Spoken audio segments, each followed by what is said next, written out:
सत साहिब बंदी छोड़ सतगुरु रामपाल जी भगवान की जय हो। परम पिता परमात्मा सारी सृष्टि के रचनहार, कुल मालिक, असंख्य ब्रह्मांडों के स्वामी, तीनों लोकों में प्रवेश करके सबका भरण पोषण करने वाले जगत गुरु संत शिरोमणि सतगुरु रामपाल जी परमेश्वर जी के चरण कमल में हम सभी देश विदेश से सत्सेवक भाई बहनों का कोटि कोटि दंडवत प्रणाम। और लाइव वीडियो देख रहे आप सभी भाई बहनों को दास की तरफ से प्यार भरा सत साहिब। पुण्यात्माओं, ये दया है परम पिता परमात्मा की, जिनके शुभ आशीर्वाद से आप और हम सभी भगत भाई बहन बरवाला कांड 2014 की सच्चाई से परिचित हो पा रहे हैं। एक एक करके सतलोक आश्रम मैनेजमेंट हरियाणा के द्वारा संगत में पूज्य गुरुदेव जी के वचन को तुड़वाए जा रहे प्रत्येक कर्म और कुकर्म को हम समझ पा रहे हैं। ये मालिक की विशेष रजा, विशेष मेहर आप और हम सभी आत्माओं के ऊपर है। कुछ भगत भाई बहन लाइव जुड़ जाएं, और जो लाइव जुड़ चुके हैं उनसे दास की प्रार्थना है आप जी वीडियो को ज्यादा से ज्यादा शेयर करें, ताकि सभी भगत भाई बहनों तक जो संदेशा परमपिता परमात्मा दिलवाना चाहते हैं वो संदेशा परमात्मा की आत्माओं तक पहुंचे। और जिस मकसद के लिए परमात्मा ने हम सत्संगों को खड़ा किया है, जो सत्संगतियां पूज्य गुरुदेव जी रखवा रहे हैं, उन सत्संगतियों का लाभ भगत समाज को मिले। तो जैसे जैसे आप भाई बहन जुड़ते जाएं, वैसे वैसे आप जी एक बार वीडियो को ज्यादा से ज्यादा शेयर भी करते रहें। वैसे तो आज दिन में दास ने थोड़ा बहुत हिंट आप सभी भाई बहनों को लाइव आके दे दिया था, और आज का जो विषय है, आज का जो मुद्दा है वो उत्तराखंड को लेके है। उत्तराखंड के स्टेट कोऑर्डिनेटर, संभागीय कोऑर्डिनेटर और नामदान संचालक को लेके है। उससे पहले दास कुछ एक बातें आप सभी भाई बहनों को बताना चाहेगा, आप जी को समझाना चाहेगा। थोड़ा सा ध्यान से आप जी सुनने का जो है प्रयास करें। बहुत सारे भाई बहन अनजाने में, ना समझी में, भाववश ये कह देते हैं कि इस तरह की बातें जो जगत में वायरल होती हैं, जैसे कि आज का वीडियो, आज जिस प्रकार से उत्तराखंड के नामदान केंद्र के ऊपर एक युवा लड़की की नामदान संचालक के द्वारा जो मसाज की जा रही है, दास ने दिन में थोड़ा हिंट दिया था, वीडियो आप जी को मैं अब दिखाऊंगा। तो कुछ एक भाई बहनों की शंका रहती है कि इस तरह के वीडियो से कहीं ना कहीं गुरुदेव की जगत में बदनामी होती है, तो इस तरह की वीडियो को अवॉइड किया जाए। दास उन सभी भाई बहनों से करबद्ध प्रार्थना करता है, निवेदन करता है कि गुरु जी की बदनामी की चिंता आप लोग ना करें। बिल्कुल भी परमात्मा की इज्जत बढ़ती है या परमात्मा बदनाम होते हैं, इसकी चिंता आप बिल्कुल भी ना करें। और रही बात बेइज्जती की, अगर भगवान की भी बेइज्जती होती है तो फिर भाई 2014 बरवाला कांड में भगवान की जो बेइज्जती सतलोक आश्रम मैनेजमेंट हरियाणा के द्वारा, उनके कलयुगी परिवार वालों के द्वारा और आप और हमारे जैसे नासमझ मंदबुद्धि भक्तों के द्वारा जो हो चुकी है, उससे बढ़कर बेइज्जती वर्तमान में तो संभव नहीं है। तो गुरु जी की बदनामी की चिंता आप लोग ना करें। ये जो जगत वाले हैं ना, जगत वाले भाई बहन, जो आप कह रहे हैं कि जगत वालों को पता चलेगा तो गुरु जी की क्या इज्जत रहेगी, ये जगत वाले परमात्मा की उसी समय इज्जत करेंगे जब इन जगत वालों को हकीकत का पता चलेगा कि इस बेइज्जती का मुख्य कारण क्या है, रीजन क्या है। ये भी परमात्मा के बच्चे हैं, इनको भी सच्चाई का पता होना चाहिए। और जब तक इन भाई बहनों को, जगत वालों को सच्चाई का पता नहीं चलेगा, तब तक कैसे ये लोग सतगुरुदेव जी के नजदीक आएंगे, कैसे ये लोग उनके सत्संग सुनना शुरू करेंगे। क्योंकि बेइज्जती का तो सबसे बड़ा दाग सतलोक आश्रम मैनेजमेंट हरियाणा ने 2014 बरवाला कांड के समय भोले भगत समाज को काले कपड़े पहना के, गुंडे मवाली बना के, गुरुदेव को इशार तारीख पे ना, जब जा रहे थे परमात्मा इशार तारीख पे, तो उनको ना जाने देना, उनको रोक के रखना, भगत भाई बहनों को ढाल के रूप में इस्तेमाल करना। तो सबसे बड़ी जो बेइज्जती थी, जो बदनामी थी, वो स्वयं गुरुदेव का परिवार उन पे 2014 में लगवा चुका है। अब तो वो बदनामी के जो दाग हैं धीरे धीरे वो धोए जा रहे हैं कि वास्तव में वो दागी कौन है, वो बदमाश लोग कौन हैं, वो असल में गुरुद्रोही लोग कौन हैं, जो आज पूज्य गुरुदेव जी की देश और दुनिया में निंदा और बदनामी का कारण बने हुए हैं और खुद भगोड़े बन के घूम रहे हैं, संगत के दाम पे ऐसो आराम कर रहे हैं। आज तो उनकी पोल पट्टी खुलनी है भाई, और वो तो खुल के रहेगी। तो मेरी विशेषकर प्रार्थना है उन भाई बहनों से जो इस तरह की सोच अभी भी रखते हैं अपने मन में। देखिए, परमात्मा जब धरती पे आते हैं तो नकली संतों की पोल खोलते हैं, उनके कुकर्मों को उजागर करते हैं। परमात्मा ने काल भगवान के कुकर्मों को उजागर किया। अब काल भगवान कौन है? वो भी तो हमारा भाई है। और परमात्मा दुर्गा के साथ में उसके जो संबंध थे, जिस प्रकार से उसने बलात् करने का प्रयास किया सतलोक में, और फिर वहां उसकी दाल नहीं गली तो 21 ब्रह्मांड में आके उसने जबरन उसके साथ बलात्कार किया, 3 बच्चे पैदा किए, ब्रह्मा विष्णु महेश, और अपनी मैथुन सृष्टि शुरू की। तो आप तो ये भी कह दोगे कल को कि भाई गुरुजी ये गलत कर रहे हैं, गुरुजी को कोई अधिकार नहीं है इस प्रकार से किसी की इज्जत उछालने का, किसी की बेइज्जती करने का। तो ये कोई बात ना थोड़ी ना हुई भाई। जब परमात्मा ने ब्रह्मा विष्णु महेश से लेकर काल और दुर्गा तक के पाखंड को जनमानस के सामने कर दिया, तो ये काल भगवान के छोटे मोटे एजेंट सतलोक आश्रम मैनेजमेंट वाले जो आज अपनी उल्टी हरकतों से भगत समाज की मर्यादा तोड़वा रहे हैं, परमात्मा से उनको दूर कर रहे हैं, क्या उनका पाखंड सार्वजनिक करना उचित नहीं है?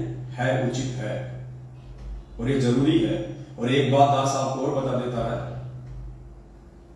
ये जो भी घटनाक्रम सात संगतियों के माध्यम से चल रहा है, इसके पीछे परमात्मा के 2 ही मुख्य मकसद हैं।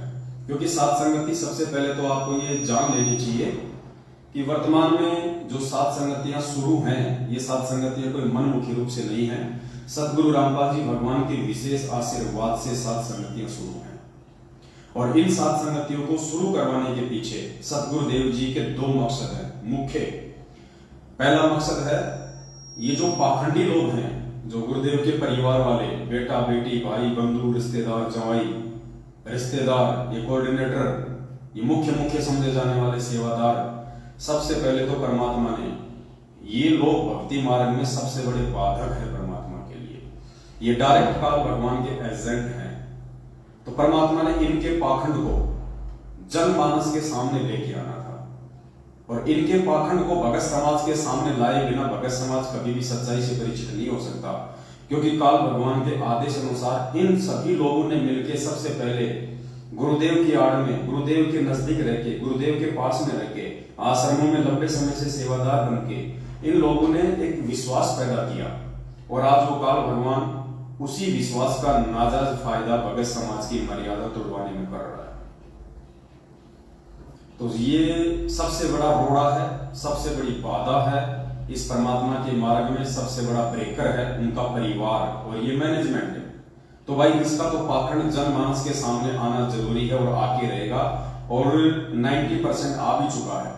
भगत समाज धीरे धीरे सच्चाई से परिचित हो भी रहा है, और हजारों की संख्या में लोग आए दिन मैनेजमेंट के कुकर्मों को देख के अपनी भक्ति बचाने के लिए इनसे नाता तोड़ भी रहे हैं, और ये होके रहेगा। एक दिन ये सतलोक आश्रम मैनेजमेंट हरियाणा खाली खोखा बन के रह जाएगा, एक भी व्यक्ति इनके पास में नहीं रहेगा। सब के सब लोग जिनको परमात्मा चाहिए, जो भक्ति के प्यासे हैं, वो लोग साथ संगत से जुड़ जाएंगे, और जिनके संस्कार कमजोर हैं और जिनकी मर्यादाएं टूटी हुई हैं, वो लोग अपने घर बैठ जाएंगे या दूसरे पंथों संतों के पास जाके अपना जीवन बर्बाद कर देंगे। तो ऐसे भाई बहनों से दास की प्रार्थना है, आप बिल्कुल भी परमात्मा की इज्जत और बेइज्जती की टेंशन ना लें। दूसरा मकसद सात संगति का, जो परमात्मा की विशेष आत्माएं हैं, जो विश्वासी आत्माएं हैं, जिनको परमात्मा ने इसी जन्म में पार करना है, जिनका मोक्ष करना है, जो परमात्मा के हीरे मोती लाभ हैं, उन सभी आत्माओं को परमात्मा ने इनके पाखंड को दिखा दिखा के और सात संगतियों से जोड़ना है, उनको सच्चाई के रास्ते पे लाके खड़ा करना है, ताकि आगे की यात्रा वो मर्यादा में रह के शुरू कर सके। और मर्यादा में रहेंगे तो ही हमारी भक्ति बनेगी, तो ही हम परमात्मा के भगत कहलाएंगे, अन्यथा हम भक्ति और भगवान से कोसों दूर हैं। तो ये 2 मकसद है परमात्मा के, आप इनको गांठ बांध लीजिए। मैनेजमेंट का सत्यानाश निश्चित है, होके रहेगा, कोई रोक नहीं सकता, क्योंकि ये सतलोक आश्रम मैनेजमेंट हरियाणा कह लीजिए या गुरुदेव का कलयुगी परिवार कह लीजिए, ये भक्ति मार्ग में सबसे बड़ा रोड़ा है, सबसे बड़ी बाधा है, जिसको उखाड़ फेंकना परमात्मा के लिए नितांत आवश्यकता है। मालिक ने हमें चारों युगों का इतिहास पढ़ाया है, बताया है कि इस कबीर परमेश्वर के सत भक्ति मार्ग में सबसे बड़ा रोड़ा उनके अपने लोग खड़े होते हैं, जो नाद वाले, जो बिंद वाले हैं। दो प्रकार के होते हैं, एक नाद के, एक बिंद के। नाद वो होते हैं जो सतगुरु के वचन के बेटा बेटी होते हैं, जैसे आप और हम, और एक होते हैं बिंद के, जो उनके परिवार के होते हैं। तो परमात्मा ने कहा कि बिंद वालों ने तो इस भक्ति का हमेशा ही बट्ठा बैठाया है, और मेरा जो मार्ग है वो हमेशा मेरे नाद पुत्रों से, मेरे वचन के शिष्य और शिष्यों से चलता है। तो इस आधार से भी गुरुदेव के परिवार का जड़ से सत्यानाश होना लाजमी है। सत्यानाश का मतलब मैं ये नहीं कह रहा कि उनको मौत के घाट उतारना है परमात्मा ने, नहीं, वो तो जैसे उनके कर्म कुकर्म है उस आधार से उनको सबते आने वाले समय में उनको फल मिल जाएगा, उनको परिणाम मिल जाएगा। सत्यानाश का मतलब है संगत के सामने उनकी दो कौड़ी की इज्जत कर देना। आज नादानी में मूर्ख संगत का कुछ हिस्सा जो गुरुदेव के परिवार को, उनके परिवार के होने के चलते ब्रह्मा विष्णु महेश की तरह बहुत बड़ी उपाधि देके बैठे हैं और उन्हीं के सारे सतलोक जाने की सोच रहे हैं। उन लोगों के सामने उस परिवार को नंगा कर देना, बिल्कुल उनके पाखंडवाद को सबके सामने ले आना, वो कितना गुरुदेव को मानते हैं, कितना जानते हैं, इस बात की सबको जड़ से हकीकत का मालूम हो जाना। और तीसरी बात, परमात्मा ने तो अपने बेटा बेटी की भी नहीं छुपाई। 2008 में परमात्मा ने एक सत्संग में सार्वजनिक कर दिया था अपने बेटा बेटी के विषय में कि इस दास की 4 संतान थी, 2 लड़के 2 लड़कियां, और मुझे अच्छे से पता है वो आगे चल के मेरी कैसी इज्जत करते, कैसी मेरी खातिरदारी करते, मुझे अच्छे से पता है उनके व्यवहार का, उनके नेचर। तो परमात्मा ने तो अपने बेटा बेटी की 2008 में ही खाट खड़ी कर दी थी। एडी से लेकर छोटे तक उनके पाखंड को नंगा कर दिया था, ये 2 शब्द कह के कि मुझे अच्छे से पता है उनके व्यवहार का, उनके नेचर का, वो मेरी क्या सेवा करते, क्या मेरी खातिरदारी करते। अब इससे बड़ा सबूत और क्या चाहिए समझदार व्यक्ति को। और जो समझदार थे वो समझ चुके हैं, साथ संगतियों से समय रहते वो जुड़ चुके हैं। तो ये एक बात थी। दूसरी बात, कुछ भाई बहन कहते हैं कि ये निंदा चुगली में आता है, तो उनसे मेरी प्रार्थना है अभी आप निंदा और चुगली की परिभाषा से परिचित नहीं है। जिस दिन आप निंदा और चुगली की परिभाषा से परिचित हो जाएंगे उस दिन आप लोग भी दास की सेवा में हाथ बटाना शुरू कर देंगे। अभी आप लोगों की दुनिया वालों की तरह वैसे ही सोच है जैसे जब गुरुजी नकली संतों के पंथों की पुस्तकें दिखा दिखा के सत्संगों के माध्यम से पोल खोलते हैं, राधा स्वामी पंथ की, जय गुरुदेव पंथ की, अन्य पंथों की, तो उनके जो अनुयायी होते हैं या अन्य जो नासमझ जगत वाले लोग हैं वो कहते हैं कि तुम्हारे गुरुजी तो निंदा करते हैं, क्योंकि अभी उनको निंदा की परिभाषा का ही नहीं पता। परमात्मा कहते हैं साचा शब्द कबीर का प्रकट किया जगमाही, और जैसे को तैसा कहे सो तो निंदा नाही। चोर को चोर कहना, ठग को ठग कहना, साहूकार को साहूकार कहना, उसकी निंदा चुगली में नहीं आता है। तो मैनेजमेंट के जैसे कर्म है, जैसे कुकर्म है, उनको वैसा का वैसा संगत के सामने सार्वजनिक कर देना निंदा चुगली में नहीं आता है।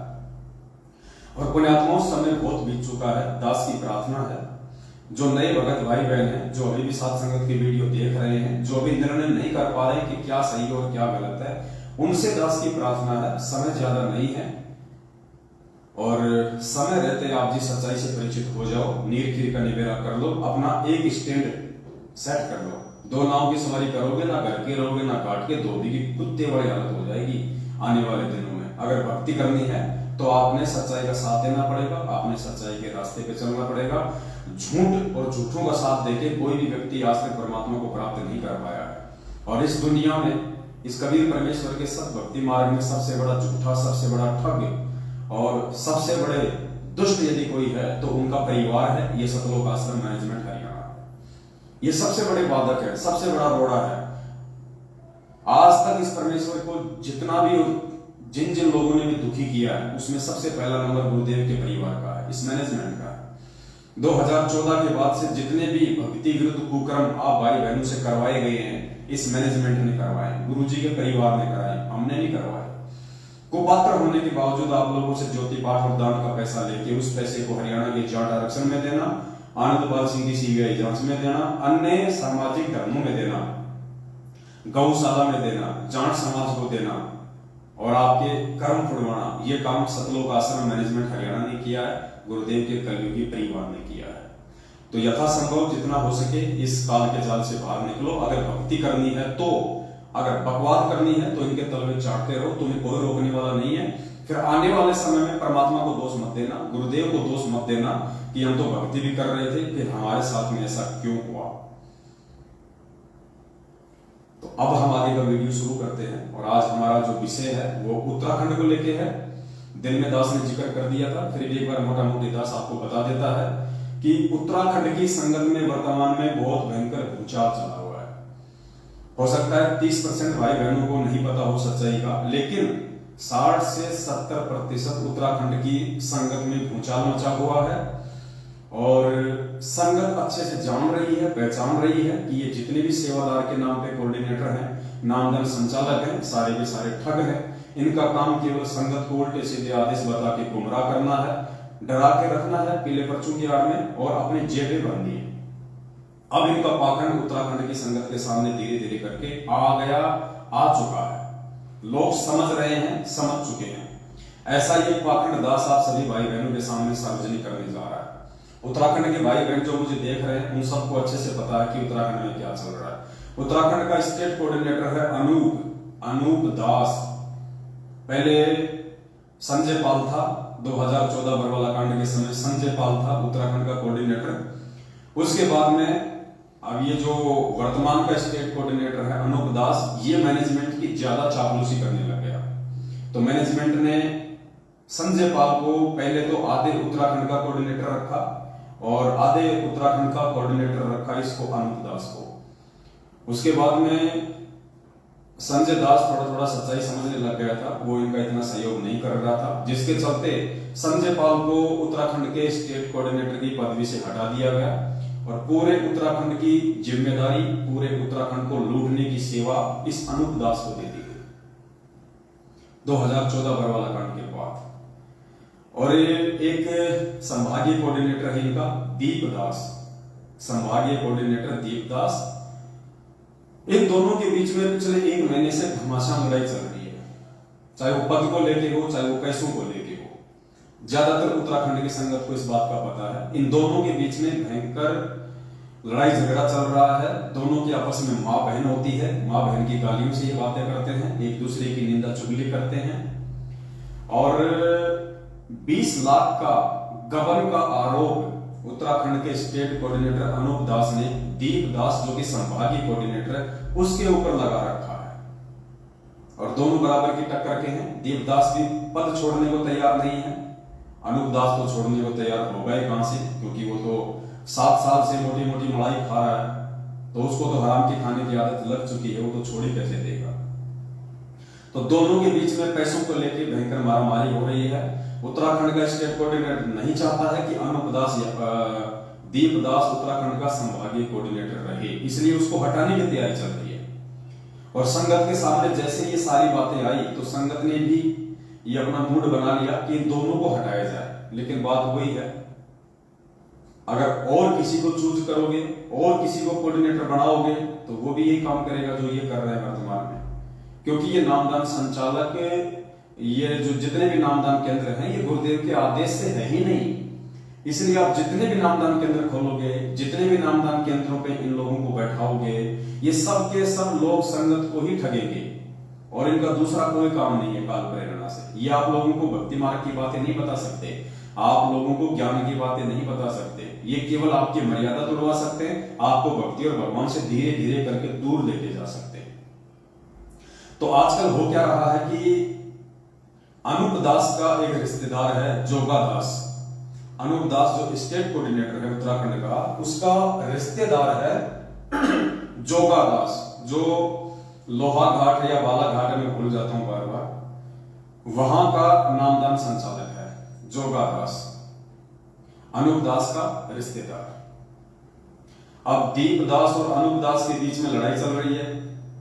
अब बीच में जोगा दास के यहाँ पे जो नामदान केंद्र है वहां से एक वीडियो वायरल होता है, छोटा सा 50 सेकंड का, जिसमें उत्तराखंड के स्टेट कोऑर्डिनेटर के इज्जतदार रिश्तेदार जोगादास जी अपने ही नामदान केंद्र पे और उसी नामदान केंद्र पे भंडारे में सेवा के लिए आने वाली एक 20-22 साल की एक लड़की है जिसने नाम ले रखा है। उस लड़की की नामदान केंद्र पे लेटा के उसकी मसाज कर रहा है। लड़की जो है औंधी लेटी हुई है और एक मशीन है जो हेड मसाज दी आती है, उस मसाज से उसकी कमर की मसाज कर रहा है खुद जोगादास। है तो बेहद शर्म की बात, है तो बेहद घटिया बात, बेहद निंदनीय है। मान लीजिए यदि उस बहन को कमर में दर्द था, कोई पीड़ा थी, तो उसकी मसाज कोई बहन भी तो कर सकती थी, कोई दूसरी लड़की भी तो उसकी मसाज कर सकती थी। नामदान संचालक ही क्यों मसाज कर रहा है उसकी? पुण्यात्माओं, ये अपोजिट सेक्स का मामला है। रजोगुण का प्रभाव धरती पे सबसे ज्यादा है और मर्यादा सबकी खंडित है। ये तो सिर्फ दास आपको एक ऑप्शनल बात बता रहा है कि मान लीजिए उस लड़की की कमर में दर्द था, तो उसकी मसाज कोई दूसरी लड़की भी तो कर सकती थी। वहां पे और भी लोग खड़े हैं, अभी आपको वीडियो दिखाऊंगा, उसमें और माता बहनों की भी आवाज आ रही है जो वहीं बैठे हुए हैं। और वो जो जोगादास नामदान संचालक ही उस बहन की मसाज कर रहा है। शर्म की बात है। और उसके बाद फिर वीडियो भी वायरल कर रहा है। अब धीरे धीरे उत्तराखंड में जब ये वीडियो फैलने लगा, दास पहले आपको एक बार वीडियो दिखा देता है। और उत्तराखंड के बालाघाट या लोहाघाट के जो भाई बहन है, चंपावत जिला है, जिला चंपावत बालाघाट, एक मिनट में भी देख लेता हूं कौन सा घाट है वो।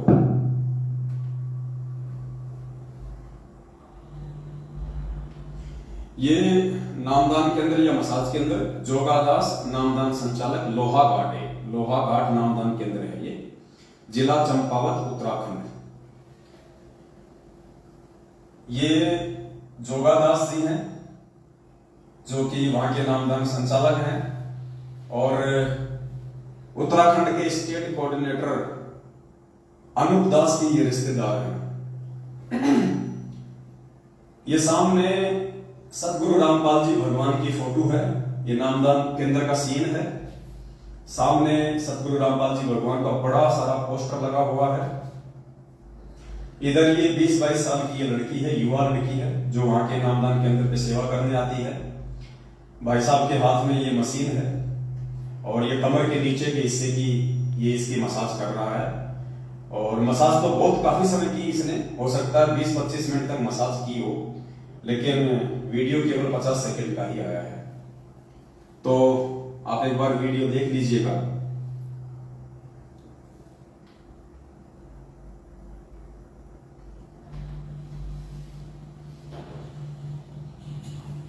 ये देखिए जोगादास जी, हमारी युवा बहन है, 20-25 साल की, भंडारे में सेवा करती है, खुद उसकी मसाज कर रहा है। कहां मसाज कर रहा है ये भी देख लीजिए।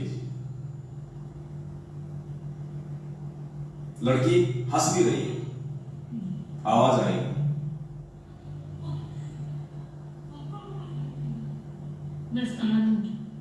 और भी लोग खड़े। भाई साहब वॉल्यूम थोड़ा तेज कर रहा है।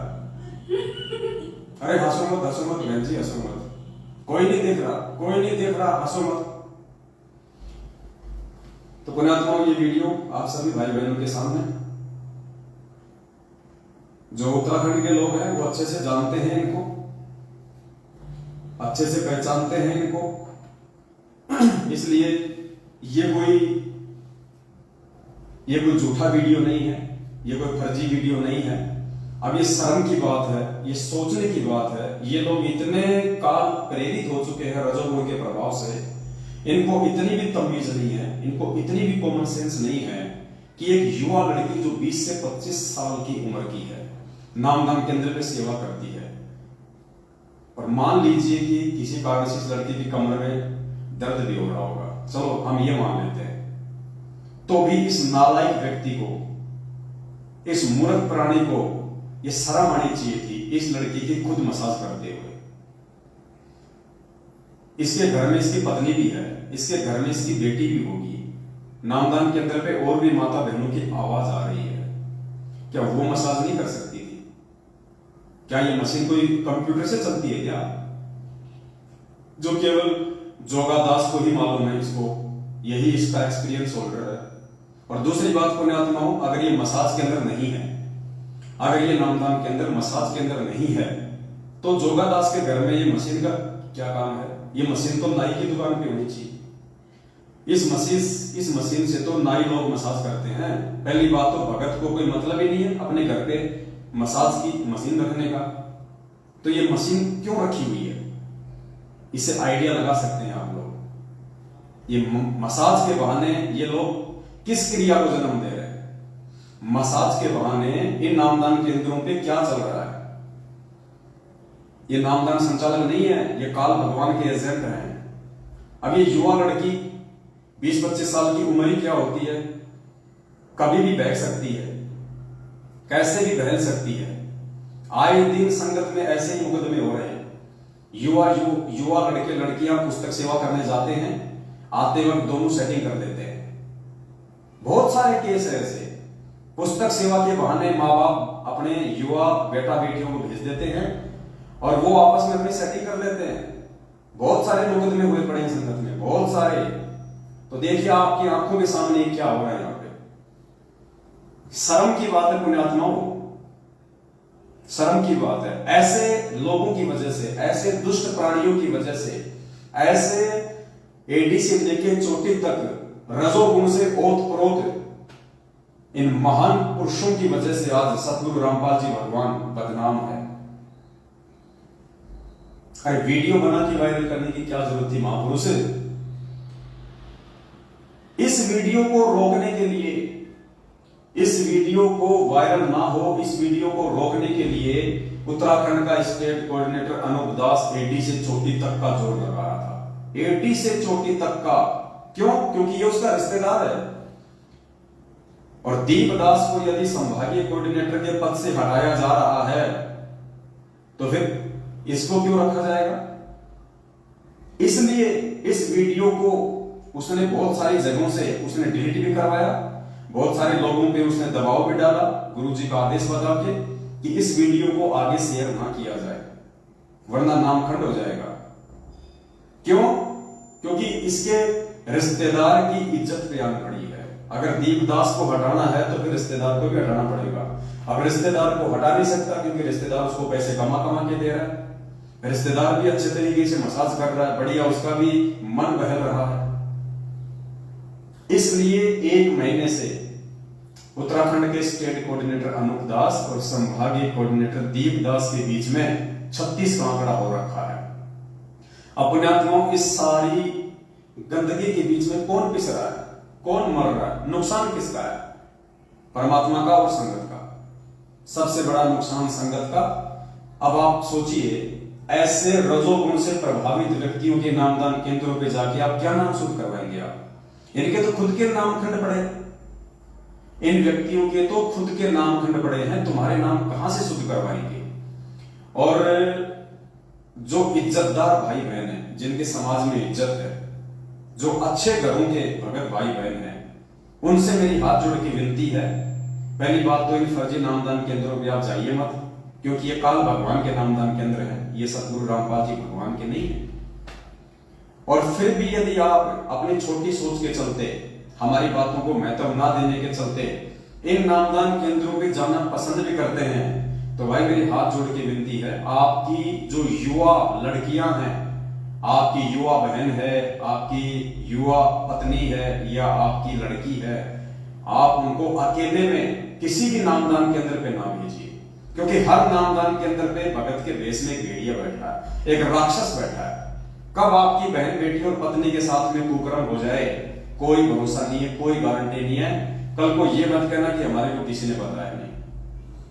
सबको पता है, आज से 2 साल पहले मध्य प्रदेश के धार जिले के नामदान केंद्र पे आदिवासी समाज की भूरी दासी नाम की बहन दास ने 3 घंटे का वीडियो बनाया था, अपने 3 बच्चों के साथ में या 2 बच्चों के साथ में, छोटे छोटे बच्चों के साथ में नाम शुद्ध करवाने गई थी। पुण्यात्माओं, धार जिले का नामदान सेवादार, उसका नाम भूल गया मैं, क्या नाम था बच्ची उसका, ध्यान है? जो मर गया अभी एक्सीडेंट में मरा, उसका नाम दास के दिमाग से निकल गया, भैरूलाल जो धार जिले के नामदान पे सेवा करता था फार्म भरने की, नाम दीक्षा दिलवाने की। हालांकि अभी 1 महीने पहले उसका एक्सीडेंट हुआ और वो मर गया अकाल मौत, ट्रैक्टर के नीचे दब के। अब जैसे कर्म करोगे वैसे परिणाम तो मिलेंगे। उस व्यक्ति ने उस बहन के साथ 8 दिन तक नामदान केंद्र के ऊपर बलात्कार किया, उस बहन को अपनी हवस का शिकार बनाया। और जब मामला सबके सामने आ गया तो देखिए दुष्ट लोग मैनेजमेंट वाले उस मामले को दबाने के लिए गुरुजी का आदेश बता रहे हैं कि गुरुजी का आदेश इस मामले को दबा दिया जाए। 10-15 लाख रुपए उस बहन के पति को भी दिए ताकि वो अपनी FIR वापस ले ले। उस बहन को कोर्ट में ले जाके एफिडेविट लिखवा लिया कि हमें आपस में प्यार हो गया था। 3 बच्चों की माँ वो भोली दासी, 2 बच्चों का बाप वो भैरूलाल, और आपस में उनको आई लव यू हो गया। ये है काल प्रेरित लोगों की सोच, ये है नामदान केंद्रों की हकीकत। एक नहीं, कुछ दिन पहले लगभग 7-8 महीने हुए होंगे, हरियाणा के सोनीपत नामदान केंद्र से नामदान संचालक रणवीर को हटा दिया गया था। क्यों? वहां जो माता बहनें आती थी वो उनके मोबाइल नंबर देके फिर रात को मीठी मीठी बातें करता था।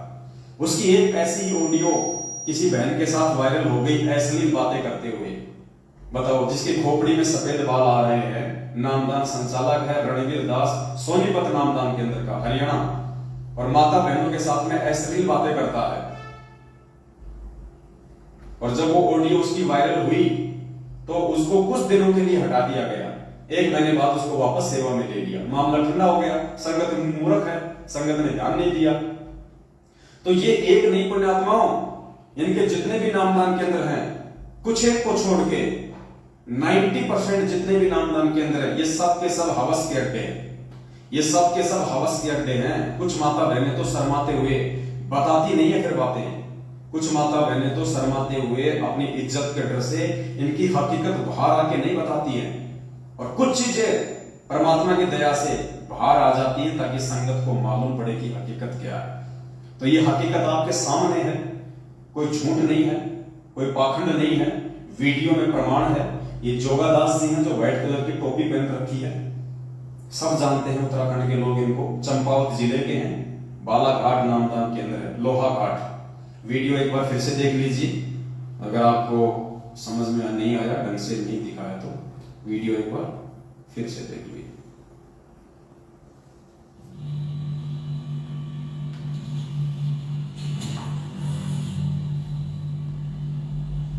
ऐसे दर्द हो गया? ये दूसरी लड़की है, साइड में खड़ी हुई है, लेकिन उससे नहीं करवा रहा। और देखिए कहां मशीन चला रहा है, शर्म की बात है।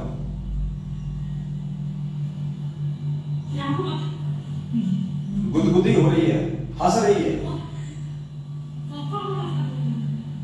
बस कमर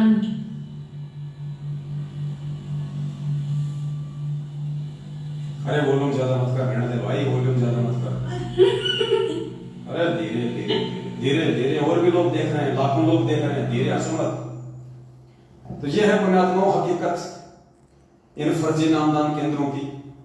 आए दिन दास कुत्ते की तरह भोगता रहता आप सभी भाई बहनों को। और निवेदन करूंगा, फिर से निवेदन करूंगा, जो इज्जतदार भाई बहन हैं, जिन्होंने गलती से इन फर्जी नामदान केंद्र से नाम दीक्षा ले ली ऑनलाइन या वहां जाके, प्रार्थना है अपनी माता बहनों को, अपनी बेटियों को अकेले में, कम से कम अकेले में इन नामदान केंद्रों पे भेजने की महा गलती ना करें। कब आपकी घर की इज्जत को बाजार में नंगा कर दिया जा सकता है, कोई भरोसा नहीं है, कोई भरोसा नहीं है। ये राक्षस लोग हैं। अरे जो सतगुरु रामपाल जी भगवान के साथ में दगा कर सकते हैं, उनकी संगत के साथ में दगा कर सकते हैं, आपकी बहन बेटियां उनके लिए क्या महत्व रखती है? तो दास की प्रार्थना है, थोड़ा बचिए इन लोगों से और बचाइए अपने घर की इज्जत को इन फर्जी नामदान केंद्रों पे भेज के। और पुण्यात्माओं, समय रहते साथ संगति से जुड़ जाओ। और एक बार आप साथ संगति से जुड़े, आपको किसी नामदान केंद्र पे जाने की जरूरत नहीं है, आपको कहीं कोई नाम शुद्ध करवाने की जरूरत नहीं है। क्योंकि जिस दिन आप साथ संगति से जुड़ जाओगे, सत्य से परिचित हो जाओगे, आपकी आत्मा इतनी दृढ़ हो जाएगी और सात संगति से जुड़ने के चलते आपको इतना विश्वास हो जाएगा, आप जिंदगी में मर्यादा खंडित नहीं करोगे। और जो मर्यादा खंडित नहीं करेगा उसको क्या जरूरत है फर्जी नामदान केंद्रों पे धक्के खाने की, अपनी इज्जत उतरवाने की। तो देखिए कैसे नंगा नाच नामदान केंद्रों पे चल रहा है, कैसा नंगा नाच। कॉमन सेंस भी नहीं है इन लोगों को, काल इस कदर इनकी बुद्धि पे सवार है, इनको कॉमन सेंस भी नहीं है कि हो क्या रहा, हम क्या कर रहे हैं, हम किस रास्ते पे जा रहे हैं। ये परमात्मा की विशेष मेहर समझ लेना पुण्यात्मा, जो ये वीडियो बाहर निकल के आया है, वरना इस वीडियो को रोकने के लिए तो लाखों रुपए बर्बाद कर दिए मैनेजमेंट ने, संगत का लाखों रुपया, कि ये वीडियो संगत में वायरल ना हो। लेकिन भाई होने को कौन रोक सकता है, जब परमात्मा खुद ही चाह रहे हैं वीडियो को वायरल करवाना है, तो भाई तुम्हारी क्या औकात है कि तुम 1 लाख या 1 करोड़ रुपया खर्च कर दो, वीडियो नहीं रुकने वाला। तो ये विशेषकर उत्तराखंड की संगत को तो समझ में आ जाना चाहिए पुण्यात्माओं, आप लोगों के जीवन के साथ में क्या खिलवाड़ किया जा रहा है, आप लोगों को कहां बैठाया जा चुका है काल भगवान की गोद में। अरे किस बात से डरते हो आप लोग, किस बात की चिंता है आप लोगों को। अरे नाम आपको संत रामपाल जी भगवान ने दिया, ज्ञान आपको संत रामपाल जी भगवान ने दिया, सतलोक आपको संत रामपाल जी भगवान लेके जाएंगे। तुम चापलूसी इन 2 कोटि के जीवों की क्यों कर रहे हो, तुम इनकी गुलामी क्यों कर रहे हो भाई, किस बात का डर है तुम्हें, किस बात का भय है। ये छोटे छोटे एजेंट हैं, ये तो छोटे छोटे एजेंट पृथ्वी लोक पे। कल को जब शरीर छोड़ोगे त्रिकुटी पे जाओगे तो परमात्मा कहते हैं 14 करोड़ यम के दूत मिलेंगे, 14 करोड़। उनका सामना कैसे करोगे भाई साहब, उनका सामना कैसे करोगे जब पृथ्वी लोक में 2 कोटि के जीवों का सामना नहीं कर पा रहे तुम। आंखों देखने के बाद भी सच को सच कहने की तुम्हारी हिम्मत नहीं है, तुम कहां से सतलोक प्राप्त करोगे। ऐसी आत्माओं को तो परमात्मा तुरंत रिजेक्ट करता है जो सच को सच नहीं कह सकते, आंखों देखने के बाद भी, प्रमाण देखने के बाद भी। जब से गुरुदेव जेल गए हैं तब से लेके आज तक आप लोगों को जितने भी आदेश सुनाए गए हैं, क्या कोई भी आदेश आपने गुरुदेव के मुख कमल से सुना? क्या आप में से कोई भी व्यक्ति हिसार जेल में गया है गुरुदेव से सुनने के लिए कि आदेश सही है गलत है? सिर्फ देखा देखी, भेड़ चाल। भाई 650 साल पहले की तरह ऐसी लात लगेगी, असंख्य युग बीत जाएंगे या गधे कुत्ते सूअर बनते हुए। परमात्मा कहते हैं जब तक ना देखे निज नैना तब तक ना माने अपने गुरु के बहना। परमात्मा यहां तक कहते हैं कि अपने गुरु की बातों पे भी तब तक यकीन ना करो जब तक अपनी आंखों से ना देख लो। थर्ड पर्सन कुछ भी बोले उस पर यकीन नहीं करना। कोई भी ऐरा गहरा व्यक्ति पीला पर्चा कंप्यूटर से टाइप करके तुम्हें निकाल देता है और नीचे लिख देता है संत रामपाल दास, वो गुरु जी का आदेश हो गया। मैं बना दूं पीला पर्चा और नीचे लिख देता हूं संत रामपाल दास और कह देता हूं जितनी भी संगत है सब अपनी प्रॉपर्टीज पवन दास के नाम पे कर दो, एक भी कर देगा क्या? तो क्यों? तुम मूर्ख हो, तुम गधे हो,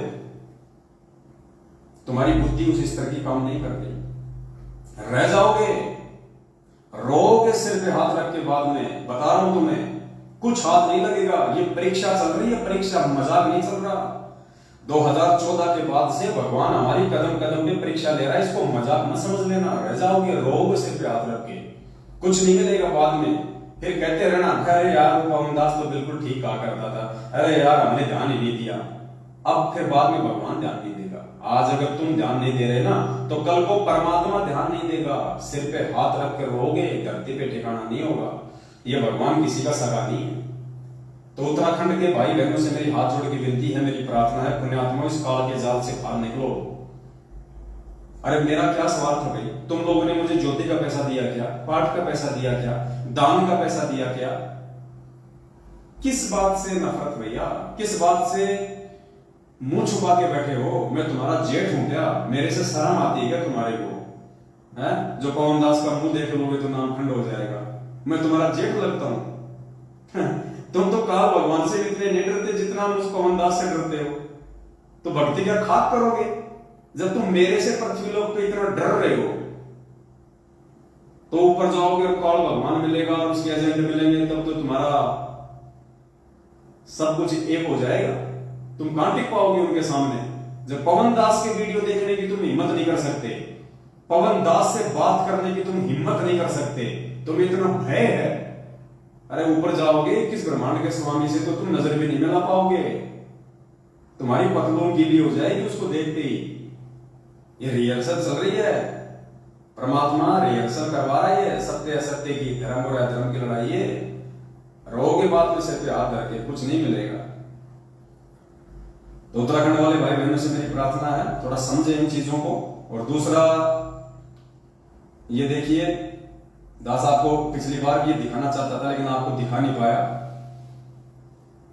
मूर्खता की हद होती है।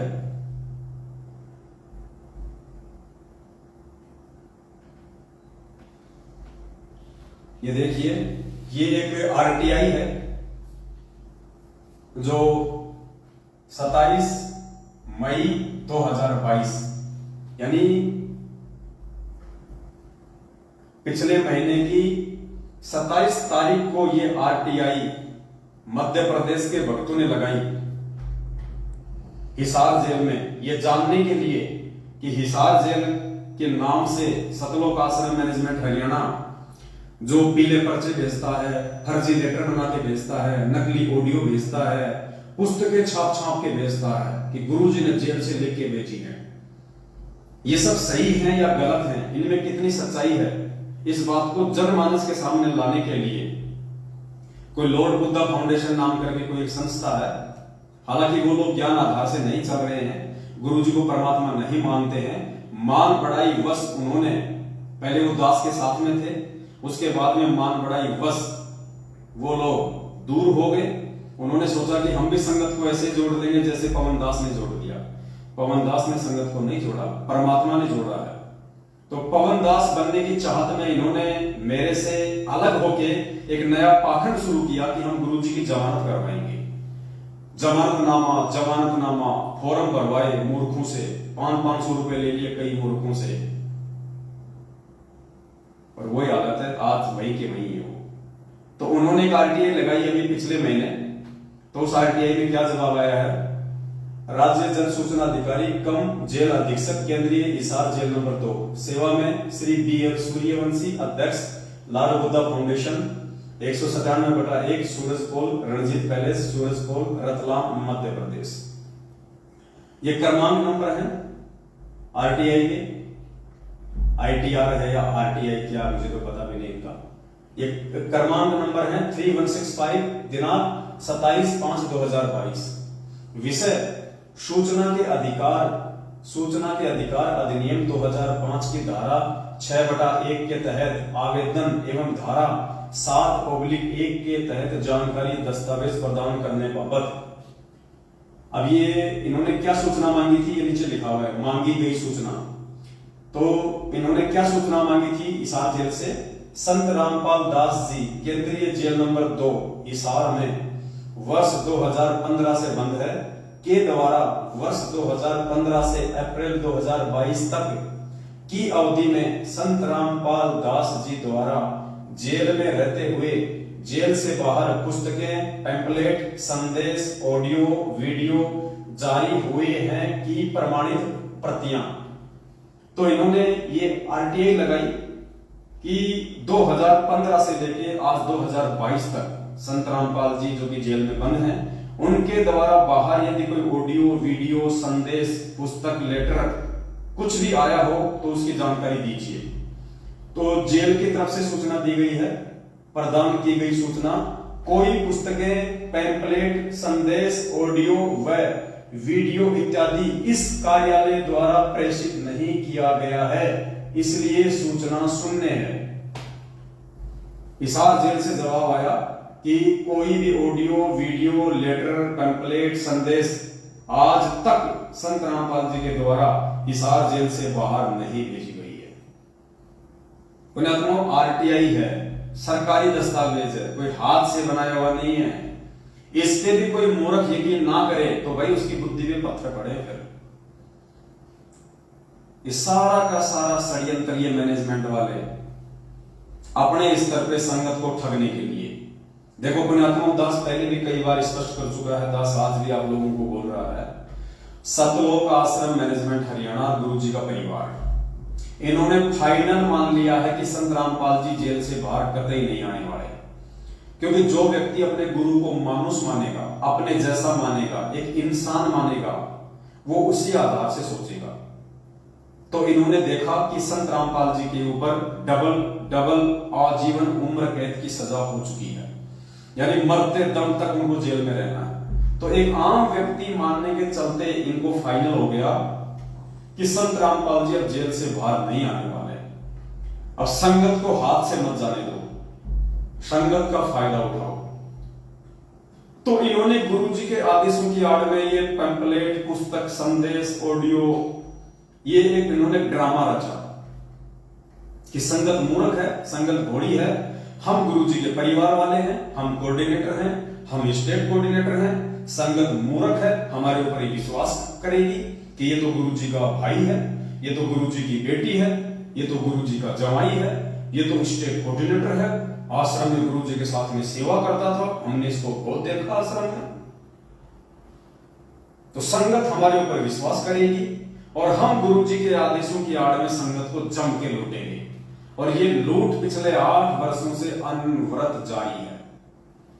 और इस लूट में मंदबुद्धि, नासमझ और बेबुद्धि किस्म के इंसान आते हैं जो इस लूट का हिस्सा बने हुए हैं, जो इतना ज्ञान लेने के बाद भी अपने गुरु जी के वचनों को छोड़ के, अपने गुरुदेव के सत्संग रूपी वचनों को छोड़ के, इन 2 कोटि के गुरु जी के परिवार वाले और कोऑर्डिनेटर और ये जगह जगह जो भिखारी बैठा दिए गए हैं नामदान के अंदर खोल खोल के, इनके आदेशों को महत्व दे रहे हैं। पुण्यात्माओं, कहां सतलोक जाओगे?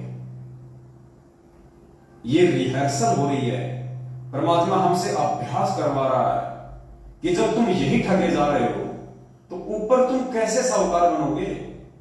जब तुम यही नहीं समझ पा रहे कि मेरे गुरुदेव ने 27 साल से मुझे क्या पाठ पढ़ाया, बेटा राजनीति नहीं करनी, राजनीति बहुत गंदा खेल है, भगत को राजनीति से दूर रहना चाहिए, जगत का भगत का 36 का आंकड़ा है, ना गलत काम करना, ना गलत काम में सहयोग देना, और तुम्हारे में पीला पर्चा निकाल के और राजनीति करवा के बीजेपी को ही वोट देना है। और एक पर्चे में तो इन महापुरुषों ने यहां तक लिख दिया कि जिन जिन भक्तों ने बीजेपी को वोट नहीं दिया उनका तो जिंदगी में कभी नाम ही शुद्ध नहीं होगा। गुरु जी का आदेश बता दिया। कमाल हो गया। राजस्थान का एक गैंगस्टर जो पुलिस एनकाउंटर में मारा गया था 4-5 साल पहले, आनंदपाल सिंह, बताओ उस गैंगस्टर का हम भक्तों का क्या संबंध है? लेकिन उस गैंगस्टर की सीबीआई जांच के समर्थन में तकरीबन 2000 भक्तों को राजस्थान के अजमेर में राजपूत करनी सेना की रैली में खड़ा कर दिया गया। और एक 2.5 फुट का आदमी एलडी जोधपुर वाला लक्ष्मण दास, वो भी राजपूत, उस राजपूतों की सभा में मैनेजमेंट ने उस 2.5 फुट के आदमी को खड़ा कर दिया। 5 लाख रुपए का चेक भगत समाज के दान का उन राजपूतों को दिया। अब वो राजपूत क्या करेंगे भाई? धर्म भंडारे में लगाएंगे, शराब पिएंगे, राजनीति में लगाएंगे, उल्टे कामों में लगाएंगे। इसलिए आज ये संगत अकाल मौतों का कहर झेल रही है। इसलिए संत रामपाल जी भगवान की संगत में जितनी लाशें उठ रही हैं, इतनी तो नकली संतों की संगत में भी नहीं उठ रही। अकाल मौत, जबकि ये भगवान तो गारंटी देता है कि मेरे से नाम उपदेश लेने के बाद यदि आप मर्यादा में रहोगे, काल आपको छू भी नहीं सकता, काल आपको हाथ में नहीं लगा सकता। ये परमात्मा का वचन है। फिर क्यों अकाल मौत हो रही है? क्यों आए दिन सारनामी लोग, सतनामी लोग गाड़ियों के नीचे एक्सीडेंट होकर मर रहे हैं, अकाल मौत मर रहे हैं, बीमारियों से मर रहे हैं? क्यों? क्योंकि इस सतलोक आश्रम मैनेजमेंट हरियाणा ने तुम्हारी मर्यादा तोड़वा रखी है। तुम्हें ना घर का छोड़ा, ना घाट का छोड़ा, तुम्हें धोबी का कुत्ता बना के छोड़ दिया है लोगों ने। तो पुण्यात्माओं, समझ जाओ, हमारा तो केवल एक प्रयास है आप लोगों से विनती करने का। उसके बाद में देखिए पीला पर्चा,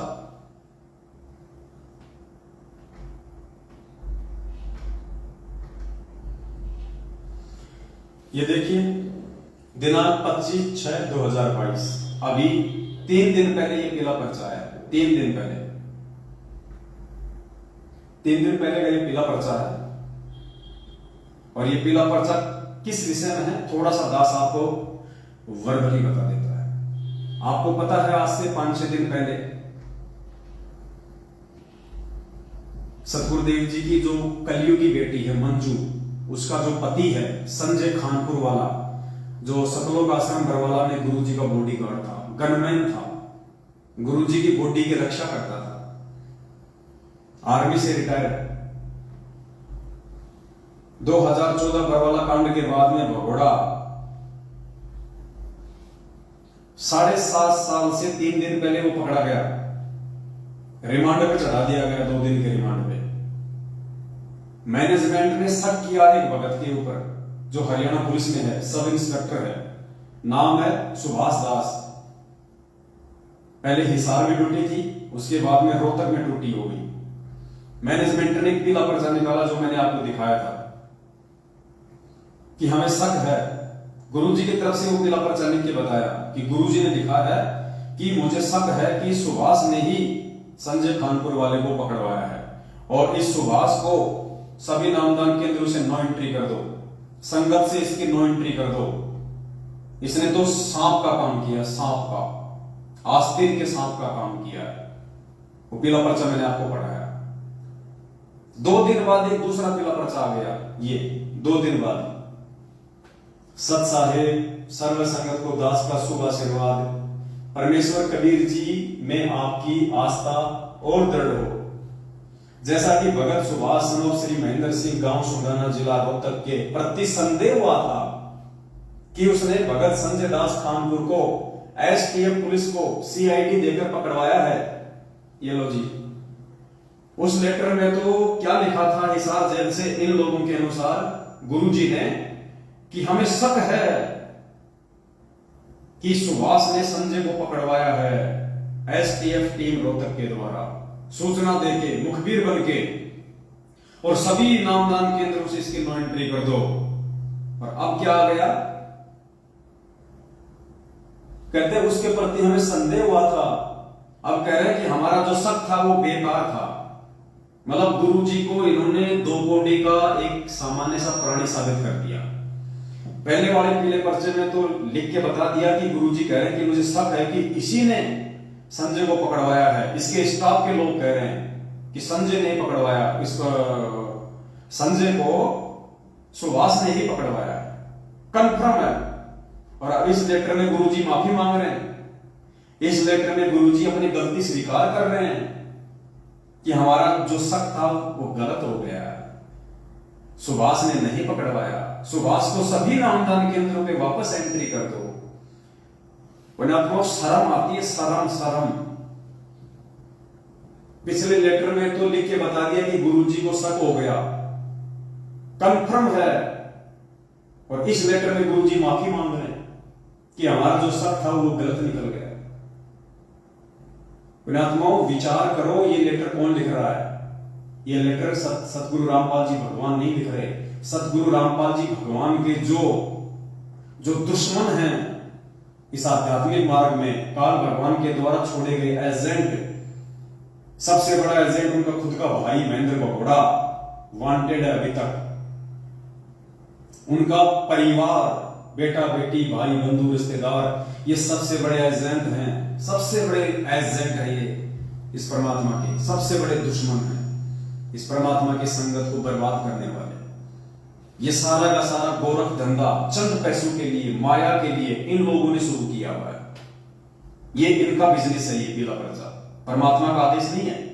अरे ऐसी घटिया बातें, ऐसी बेहुदा बातें, ऐसे दोगले विचार, ऐसे दोगले पीले पर्चे।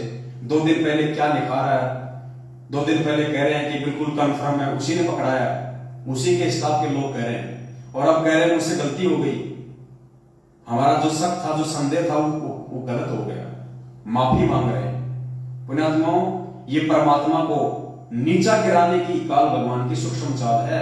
और जो मंदबुद्धि आत्मा होंगी, जो मंदबुद्धि प्राणी होंगे, जो ये मानते हैं कि ये लेटर संत रामपाल जी हिसार जेल से भेज रहे हैं, वो परमात्मा से दूर हो जाएंगे, परमात्मा में दोष निकालेंगे।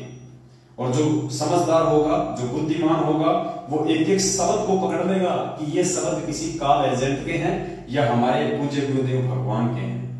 तो पुण्यात्माओं, ऐसे पीले पर्चों पे तो कुत्ता भी नहीं मुड़ता है, कुत्ता भी। और ये तुम लोग इसको गुरु जी का आदेश मान के पढ़ रहे हो। मैं कह रहा हूं कुत्ता भी मुतना पसंद नहीं करेगा ऐसे दोगले वचनों पे, कुत्ता भी, क्योंकि हमें विश्वास है कि ये हमारे बाप की भाषा नहीं है। मालिक कहते हैं हमारी भाषा वो है जो देसी हमारा, कि हमारी वचन, हमारी भाषा, हमारे विचार वो समझेगा जो हमारे देश का होगा, जो सतलोक का होगा। तो पुण्यात्माओं, आप लोगों की बुद्धि कहां फंसी पड़ी है? आप क्यों वो कव्य वाली भूमिका निभा रहे हो? क्या आपको अपने बाप की भाषा का भी नहीं पता? क्या आपको अपने बाप के वचनों का भी नहीं पता कि वो क्या लिखेगा? ये गुड्डा गुड्डी का खेल खेलने जेलने गए क्या संत रामपाल जी भगवान? 2 दिन पहले क्या जवाब देंगे, फिर 2 दिन बाद में क्या जवाब देंगे? कभी वो शक कर रहे हैं, कभी संदेह कर रहे हैं, कभी माफी मांग रहे हैं। क्या ये नौटंकी है, ये पाखंड है, पाखंड, आडंबर, सिर्फ और सिर्फ परमात्मा को बदनाम करने के लिए। यही काल भगवान की चाल है, यही काल भगवान की चाल है। और धीरे धीरे धीरे धीरे जो मंदबुद्धि भगत है वो इस तरह की बातें सुन के, इस तरह की बातें सुन के और निष्कर्ष ना निकाल के, क्योंकि निष्कर्ष तो उस समय निकलेगा जब आप सात संगत से जुड़ोगे। बगैर सात संगत से जुड़े आप लाख जन्म भी इन पीले पर्चों का निष्कर्ष नहीं निकाल पाओगे। एक दिन आप खुद इस परमात्मा के मार्ग से दूर हो जाओगे, भगवान में बेवजह कमियां निकाल के। और यही चाल है काल भगवान की। उसका मेन टारगेट क्या है? आत्माओं को तोड़ना, आत्माओं को दूर करना, भगत समाज को दूर करना, परमात्मा की मर्यादाओं से दूर करना। और एक बार भगत परमात्मा की मर्यादा से दूर हुआ तो काल भगवान के जाल में।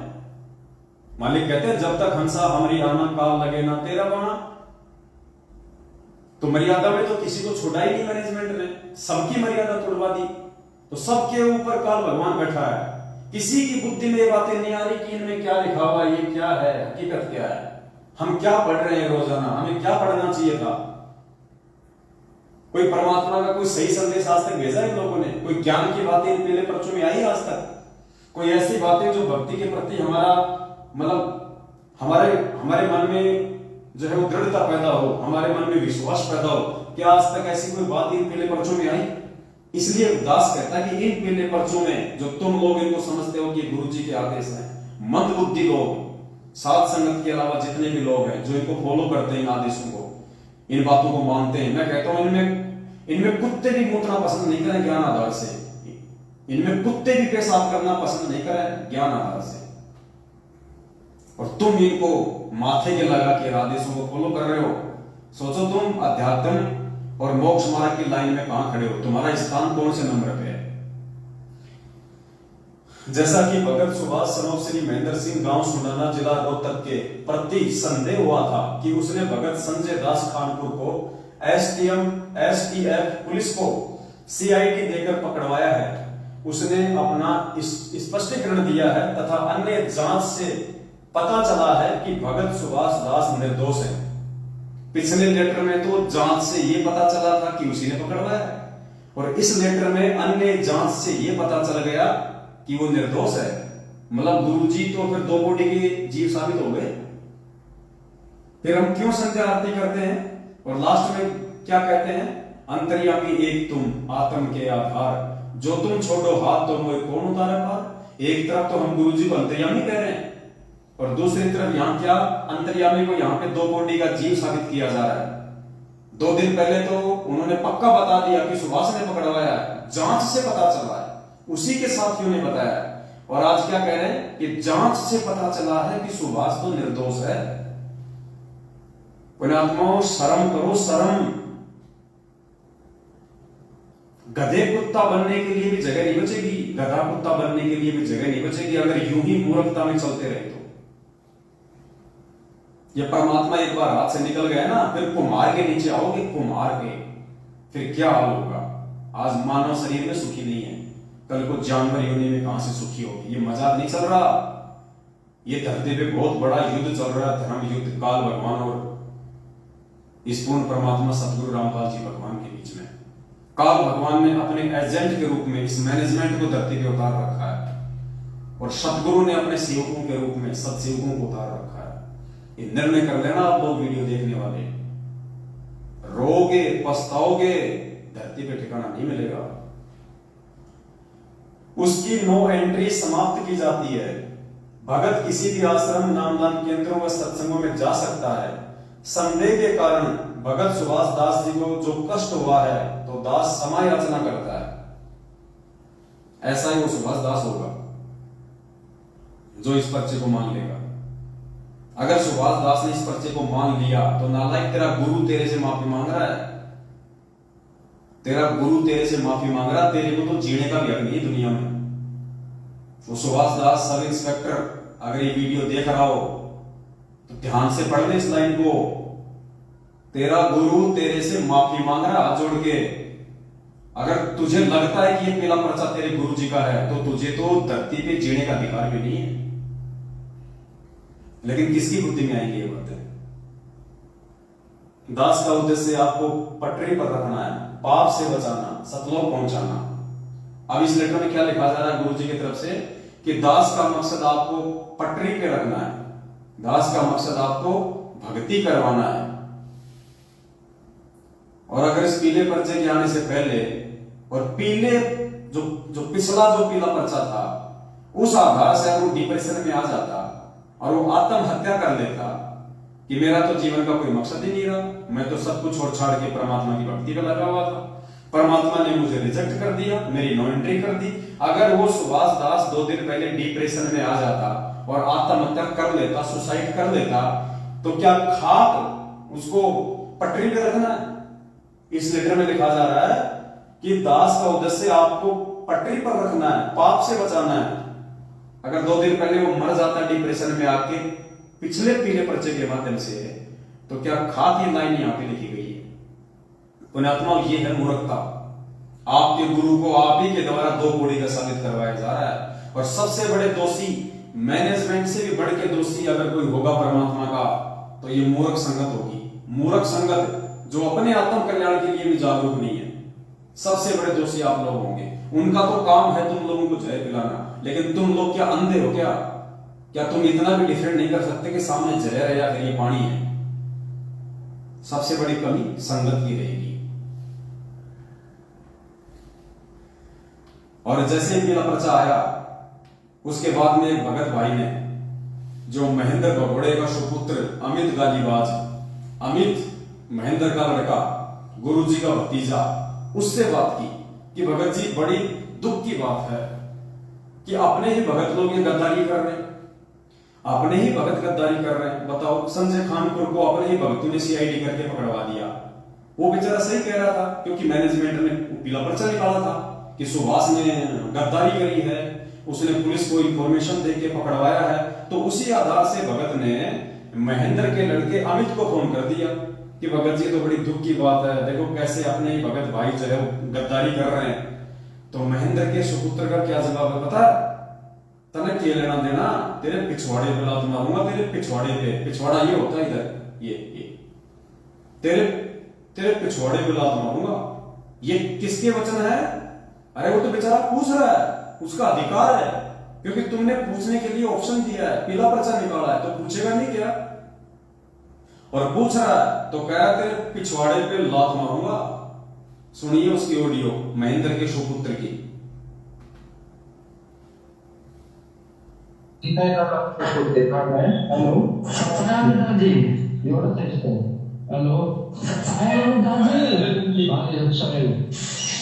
हाँ जी, बड़ा दुख हुआ क्या हुई? मंजू बहन जी के पति को पकड़ के पुलिस ले गई, एसटीएफ की टीम। कौन बोल रहे हैं आप? मैं डिस्ट्रिक्ट इंदौर से बोल रहा हूँ, हरीश दास। आप बताओ क्या दिक्कत है? क्या दिक्कत है? आपने भगत लोग अपने साथ गद्दारी कर रहे हैं। कौन गद्दारी नहीं हो रहा है? ठीक है।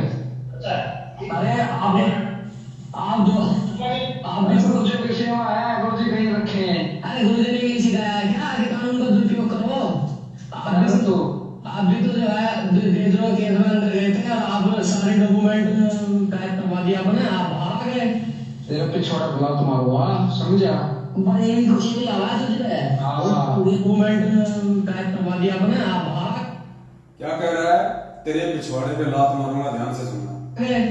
तेरे पे छोड़ा भला तुम्हारा, समझा? पर यही खुशी की आवाज तुझे, नहीं ये तो ये वचन है सारनामी अमित के, जो महेंद्र भगोड़े का सुपुत्र है, गुरुजी का भतीजा है। ये उसके वचन है। फिर गुरुजी की लड़की से बात करी, मंजू से, तो मंजू ने फोन नहीं उठाया। मंजू की जो बड़ी बहन है अंजू, उसने फोन उठाया। वो कह रही है कि ये तो गुरुजी की सेवा है, इसमें दिक्कत क्या है आपको? अगर अंदर चला गया तो गुरुजी की सेवा है। तो बताओ पुण्यात्माओं, अगर इस गुरुजी के परिवार वालों को इस बात का पता है कि जेल में गुरुजी की सेवा चल रही है, जो भी व्यक्ति जेल में जाएगा वो गुरुजी की सेवा में जाएगा, तो नालायक को पिछले 7.5 साल से क्यों भगोड़ा बन के घुमा रहे थे उसको? क्या 7.5 साल से उसके मन में गुरुजी की सेवा करने की इच्छा नहीं हुई? अरे फिर क्यों बेचारे सुभाष दास को तुमने दोष दिया? क्यों उस सुभाष दास के ऊपर इल्जाम लगाया कि उसने पकड़वा दिया? उसने तो बहुत अच्छा काम किया, जो संजय खानपुर वाले को, मंजू के पति को गुरुजी की सेवा में भेज दिया। जिस सेवा से वो 7 साल से छुपता हुआ फिर रहा था, उसने तो बहुत नेक काम किया, जो संजय खानपुर वाले को गुरुजी की सेवा में जेल भेज दिया। तुमने तो उसका धन्यवाद करना चाहिए, और तुम उसके नाम का पीला पर्चा निकाल रहे हो कि उसने गद्दारी करी है। देख लो पुण्यात्माओं, ये दोगली बातें इन लोगों की। एक तरफ तो कह रहे हैं कि वो तो गुरुजी की सेवा में है, सुन लीजिए, उसकी भी ऑडियो सुन लीजिए। हेलो हेलो, हेलो मंजू बहन जी, सब्सक्राइब अंजू आंटी है, सब्सक्राइब जी, सब्सक्राइब बहन जी, सब्सक्राइब सब्सक्राइब बोलो भगत जी। बहन जी, बहन जी ये एक पीला पर्चा आया था, उसमें देखा था ये है कि आपने भगत जी लोग भक्तों के साथ गद्दारी कर रहे हैं। हेलो, हाँ जी, सब्सक्राइब। कौन सा पीला पर्चा आया? अरे ये कोऑर्डिनेटर जो भेजते हैं, हाँ, फिर तो उसमें ये संजय खानपुर वाले कि आपने भगत ने किसी ने पकड़वाया है। हाँ पुलिस में जो है, हाँ हाँ भगत जी, हाँ। तो अपनी भगत लोग गद्दारी कर रहे हैं ना। हेलो हेलो, आपको क्या करना था आपको फिर उससे? आप नहीं अपना काम है, भक्ति करो, सेवा करो। नहीं, बड़ा दुख हो रहा है ना सुन के। बहन जी इस वजह से खुल गया था, मैंने बहुत दुख हुआ, मतलब सुन गया था। हाँ, कोई नहीं भगत जी, वो गुरु जी की अपने सेवा पे गए है ना। अच्छा किया था। हाँ, कोई ध्यान से सुनना पुण्यात्माओं, गुरुजी की बड़ी लड़की अंजू, मंजू की बहन क्या कह रही है कि मेरे जीजाजी तो सेवा में गए। क्या हुआ? तो वो तो गुरुजी की सेवा में गए। ध्यान से सुनना। नहीं भगत जी, वो गुरु जी की अपने सेवा पे गए है ना। अच्छा बहन जी, एक बात बताइए, ये गुरुजी की बड़ी लड़की के स्टेटमेंट है कि वो तो गुरुजी की सेवा में गया है। अब बताओ, 7 साल से उसको गुरुजी की याद नहीं आई, 7 साल से उसको गुरुजी की सेवा करने की याद नहीं आई। अब वो गुरुजी की सेवा में गया, जब उसको पुलिस ने पकड़ के लिया तब वो कह रहे हैं गुरुजी की सेवा में गया। तो पुण्यात्माओं, ये ड्रामा इनका, ये ढोंग है इन लोगों का, पाखंड है इन लोगों का। पीले पर्चे निकाल देते हैं, भगत समाज सवाल करता है तो फिर कहते हैं तेरे पिछवाड़े पे लात मारूंगा। तो पुण्यात्माओं, ये आप लोगों को मूर्ख बनाया जा रहा है, और मूर्ख वही बनेगा जो मंद बुद्धि होगा, जिसकी छोटी सोच होगी। अभी विचार आप भगत समाज में करना है, दास का काम है आपके सामने हकीकत लाके रखना। इन बातों में यदि कोई झूठ हो तो बता दीजिए। इन्हीं की ऑडियो, इन्हीं के वीडियो, इन्हीं के लेटर, दास तो केवल निष्कर्ष निकाल के बता रहा है कि क्या सही और क्या गलत है। अब आप लोगों ने अपना रास्ता खुद तय करना है। पुण्यात्माओं की परीक्षा चल रही है 2014 बरवाला कांड के बाद से, और जो इतनी भी कॉमन सेंस नहीं रखेगा, परमात्मा की भक्ति करने के लायक नहीं है वो प्राणी। तो दोनों ऑडियो आपने सुनी, पीला पर्चा आपने देख लिया। क्या बताएं पुण्यात्माओं,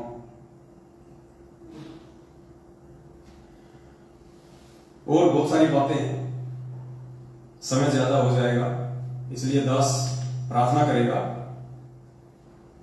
आप जो ये फोटो देख रहे हैं यहां पे, एक पुस्तक निकाली थी सतलोक आश्रम मैनेजमेंट हरियाणा ने, जब जब भूल पड़े, मासिक पाठ, यानी महीने में एक बार पढ़ना जरूरी है, गुरु जी का आदेश है। आजकल इस पुस्तक को पढ़ने के लिए भगत समाज को पीले पर्चे बेच बेच के बहुत ज्यादा जो है वो दबाव दिया जा रहा है कि गुरु जी का सख्त आदेश है, गुरु जी का सख्त आदेश है, आपने इस पुस्तक को पढ़ना है, गुरु जी का सख्त आदेश है, आपने इस पुस्तक को पढ़ना है। विशेष तौर से भगत समाज के ऊपर जोर दिया जा रहा है। तो परमात्मा ने दास को प्रेरणा की, आने वाले दिनों में दास आपको विस्तार से ये पुस्तक पढ़ाएगा, विस्तार से। इस पुस्तक के अंदर 22 पॉइंट है टोटल, 1 से लेके 22 तक पॉइंट है। 22 वीडियो बनेंगे, टोटल 22 वीडियो बनेंगे। एक दिन छोड़ के एक दिन हम इस पुस्तक पे आएंगे। हम लोग इस पुस्तक का पूरा जो निष्कर्ष है वो निकाल के हम समझेंगे कि वास्तव में पुस्तक क्या है। और पुण्यात्मा, इस पुस्तक को पढ़ना बहुत जरूरी है। इस पुस्तक को पढ़ने से हमारे बहुत सारे कंसेप्ट क्लियर होंगे और वास्तव में यह पुस्तक भगत समाज को जगाने के लिए, सतलोक आश्रम मैनेजमेंट हरियाणा के पाखंड से बाहर निकालने के लिए। यह पुस्तक कोई आपको कोई संजय से सावधान करने के लिए नहीं लिखी गई। संजय जो पाखंडी है, जो गुरुद्रोही है, जो अपने आप को गुरुदेव, जो अपने आप को गुरु नानक जी की आत्मा बताता है, जो मनमुखी रूप से जो गुरु बन चुका है, वो तो है ही पाखंडी, वो तो है गुरुद्रोही। लेकिन यह पुस्तक आप लोगों को संजय से बचाने के लिए भी नहीं है। असल में यह पुस्तक आपको सतलोक आश्रम मैनेजमेंट हरियाणा के पाखंड से बचाने के लिए। और इस पुस्तक का हम विस्तार से वर्णन करेंगे, विस्तार से वीडियो बनाएंगे, तब आपको बताएंगे, आपको समझाएंगे, एक एक पॉइंट आपको समझाया जाएगा। तो पुण्यात्माओं, थोड़ा सावधान रहो। यह समय एक बार हाथ से निकल गया, दोबारा नहीं आएगा, परमात्मा फिर नहीं संभालेगा। ये जो सतलोक आश्रम मैनेजमेंट हरियाणा है, ये सबसे बड़ा दुश्मन है भगत समाज का, सबसे बड़ा दुश्मन। सतगुरु रामपाल जी भगवान का कलयुगी परिवार, उनके बेटा बेटी, भाई बंधु, रिश्तेदार, जवाई, आपके नामदान संचालक, आपके कोऑर्डिनेटर, ये सब के सब लोग काल भगवान की नौकरी कर रहे हैं। अपने धार्मिक धंधे को आगे बढ़ाने के लिए, अपने स्वार्थों को आगे रख के ये लोग चल रहे हैं। आप लोग इनको फ्री के मजदूर मिले हुए हैं ये पुस्तकें बांटने के लिए। ये टीवी चैनलों पे इन्होंने जो सत्संग चला रखे हैं ना, ये कोई दुनिया को ज्ञान समझाने के लिए नहीं। अगर इनको खुद को ज्ञान होता तो बरवाला कांड ही नहीं होता। अगर इनको खुद को ज्ञान होता तो पुण्यात्माओं ये घटिया राजनीति गुरुदेव के जेल जाने के बाद नहीं करते। ये गुंडों की सीबीआई जांच का समर्थन भक्तों से नहीं करवाते। ये भक्तों का रक्तदान और खून वगैरह दान करवा के मोटे पैसों के प्राइवेट हॉस्पिटलों को नहीं बेचते। ये अपने धार्मिक धंधे को इतना महत्व नहीं देते। इस भक्ति मार्ग में सबसे बड़ा रोड़ा यदि कोई है तो सतलोक आश्रम मैनेजमेंट हरियाणा है। कुछ भाई बहन अपनी अल्प बुद्धि के चलते ये कह देते हैं कि सतलोक आश्रम मैनेजमेंट हरियाणा ने तो इतने भगत जोड़ दिए, तुमने क्या कर लिया? मैनेजमेंट ने 5 लाख भगत जोड़ दिए बरवाला कांड के बाद। पुण्यात्माओं, इन्होंने जोड़े नहीं, इन्होंने तो तोड़ दिए। जोड़े तो भगवान ने थे भगत ज्ञान दे दे के 27 साल से। इन्होंने तो 2014 में बरवाला कांड करके भक्तों को परमात्मा से तोड़ दिया, दूर कर दिया। और आज लगातार 7.5 साल से भगत समाज से उल्टे कुक्रम करवा करवा के उनको तोड़ते ही जा रहे हैं। पुण्यात्मा, विचार करो, आप जो अपने छोटी सोच से बातें बोल देते हो कि ये भगतों को जोड़ रहे हैं और कह रहे इन्होंने 7 साल में 5 लाख लोग जोड़ दिए नामदान केंद्रों से। पुण्यात्माओं, विचार करो, 7 साल में सतलोक आश्रम मैनेजमेंट हरियाणा ने एडी से चोटी का जोर लगा के हम मान लेते हैं 5 लाख लोग जोड़ दिए, 10 लाख जोड़ दिए। 7 साल में 10 लाख। हिंदुस्तान की जनसंख्या 140 करोड़ और ये 7 साल में जोड़ रहे हैं 10 लाख। इनके हिसाब से तो पुण्यात्माओं 700 साल में भी पूरा हिंदुस्तान नहीं जुड़ेगा। अकेला हिंदुस्तान ही इनके हिसाब से 700 साल में नहीं जुड़ने वाला। और परमात्मा ने जोड़ना थोड़े से समय में पूरी दुनिया को। पुण्यात्माओं, परमात्मा का मिशन इनके अनुसार चलेगा या परमात्मा के अनुसार चलेगा? ये लोग जोड़ नहीं रहे, ये तोड़ रहे हैं। अरे भगत तो परमात्मा ने बनाए थे, इन्होंने तो बिगाड़ दिया। गुरुदेव ने सत्संग में कहानी बताई। एक साधु था, पहले लोग ऐसे ही पैदल यात्रा किया करते थे, तो एक साधु लेके अपने हाथ में कमंडल और किसी दूसरे स्थान को जा रहा था। रास्ता काफी लंबा था। जंगल में उन्होंने देखा एक झोपड़ी सी बनी हुई है। साधु ने सोचा हो सकता है कोई परिवार रहता होगा, थोड़ा जलपान कर लेते हैं, घंटा 2 घंटा आराम कर लेते हैं, फिर आगे की यात्रा करेंगे। ये सोचकर साधु वहां चला गया। वहां जाके देखा तो वहां पे 3-4 युवा लड़के बैठे हुए थे। तो युवा लड़कों ने कहा कि आओ महाराज, आओ, बैठो बैठो बैठो बैठो। तो साधु ने कहा कि भाई तुम अकेले यहाँ पे क्या कर रहे हो जंगल में? उन्होंने कहा जी हम लोग मुर्गा बना रहे हैं, मुर्गा बना रहे हैं, मुर्गा। अब साधु बेचारा भोला भाला, मांस मिट्टी से दूर था। अब उसने सोचा है भाई हमने तो सुना कि मुर्गा तो भगवान बनाता है, ये पशु पक्षी जानवर ये योनियां तो परमात्मा बनाता है। साधु ने कहा कि साधु ने मन ही मन में सोचा कि मैंने तो सुना है कि भगवान बनाता है मुर्गा, और ये कह रहे हैं कि हम मुर्गा बना रहे हैं, तो चलो देखेंगे आज ये कैसा क्या मुर्गा बनाते हैं। तो साधु वो चमत्कार देखने के लिए वहां रुक गया। 10, 15, 20 मिनट बाद में वो लड़के एक थाली के अंदर मुर्गा डाल के लेके आए, बोटी बोटी। बोला लो महाराज मुर्गा बन के तैयार है। तो महाराज ने सर पे 3 थप्पी मारी और कहा रे नालायक हो, अरे तुमने बनाया कहां, तुमने तो बिगाड़ दिया। अरे ये मुर्गा तो भगवान ने बनाया था, नालायक हो तुमने तो उस भगवान के बनाए गए मुर्गे को बिगाड़ दिया। साधु वहां से चल दिया। पुण्यात्मा वो साधु तो समझदार था इसलिए वहां से चल दिया। मैं कहता हूं अगर आज की संगत अगर वहां होती तो मुर्गे की बोटी बोटी खा जाती, नहीं छोड़ती, और कहती बहुत शानदार बनाया, गजब बनाया। तो पुण्यात्माओं उस मुर्गे की तरह इस नालायक सतलोक आश्रम मैनेजमेंट हरियाणा ने, गुरुदेव के परिवार वालों ने संगत को बिगाड़ दिया। बनाया तो भगवान ने था। अरे भगत तो भगवान ने बनाए थे 2014 से पहले। 27 साल की मेहनत से ज्ञान दे दे के मर्यादा में रख रख के 5 यज्ञ आश्रम में बुला के करवा के भगत तो भगवान ने बनाए थे। नालायकों तुमने तो उस मुर्गे की तरह भक्तों को बिगाड़ दिया। आज ये राजनीति करवा के आरक्षणों में बैठा के इन भक्तों का ज्योति पाठ और दान का पैसा हरियाणा के जाट आरक्षण में लुटा के आनंदपाल सिंह जैसे गैंगस्टर की सीबीआई जांच में लगा के, नालायकों तुमने तो भगवान के बनाए गए भक्तों को बिगाड़ दिया उस मुर्गे की तरह।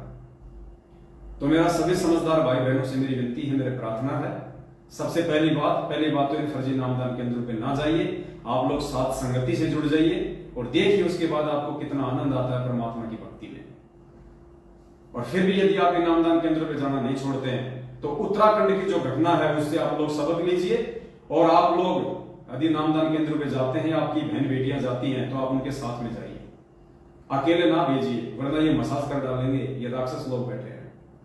बाद में ना आप घर के रहोगे ना घाट के, आपकी इज्जत को सरेआम नंगा कर दिया जाएगा। और मेरे पास यदि वो वीडियो आ गया तो बची खुची जो इज्जत है फिर वो दास उगाड़ देगा, क्योंकि दास की तो ड्यूटी यही है।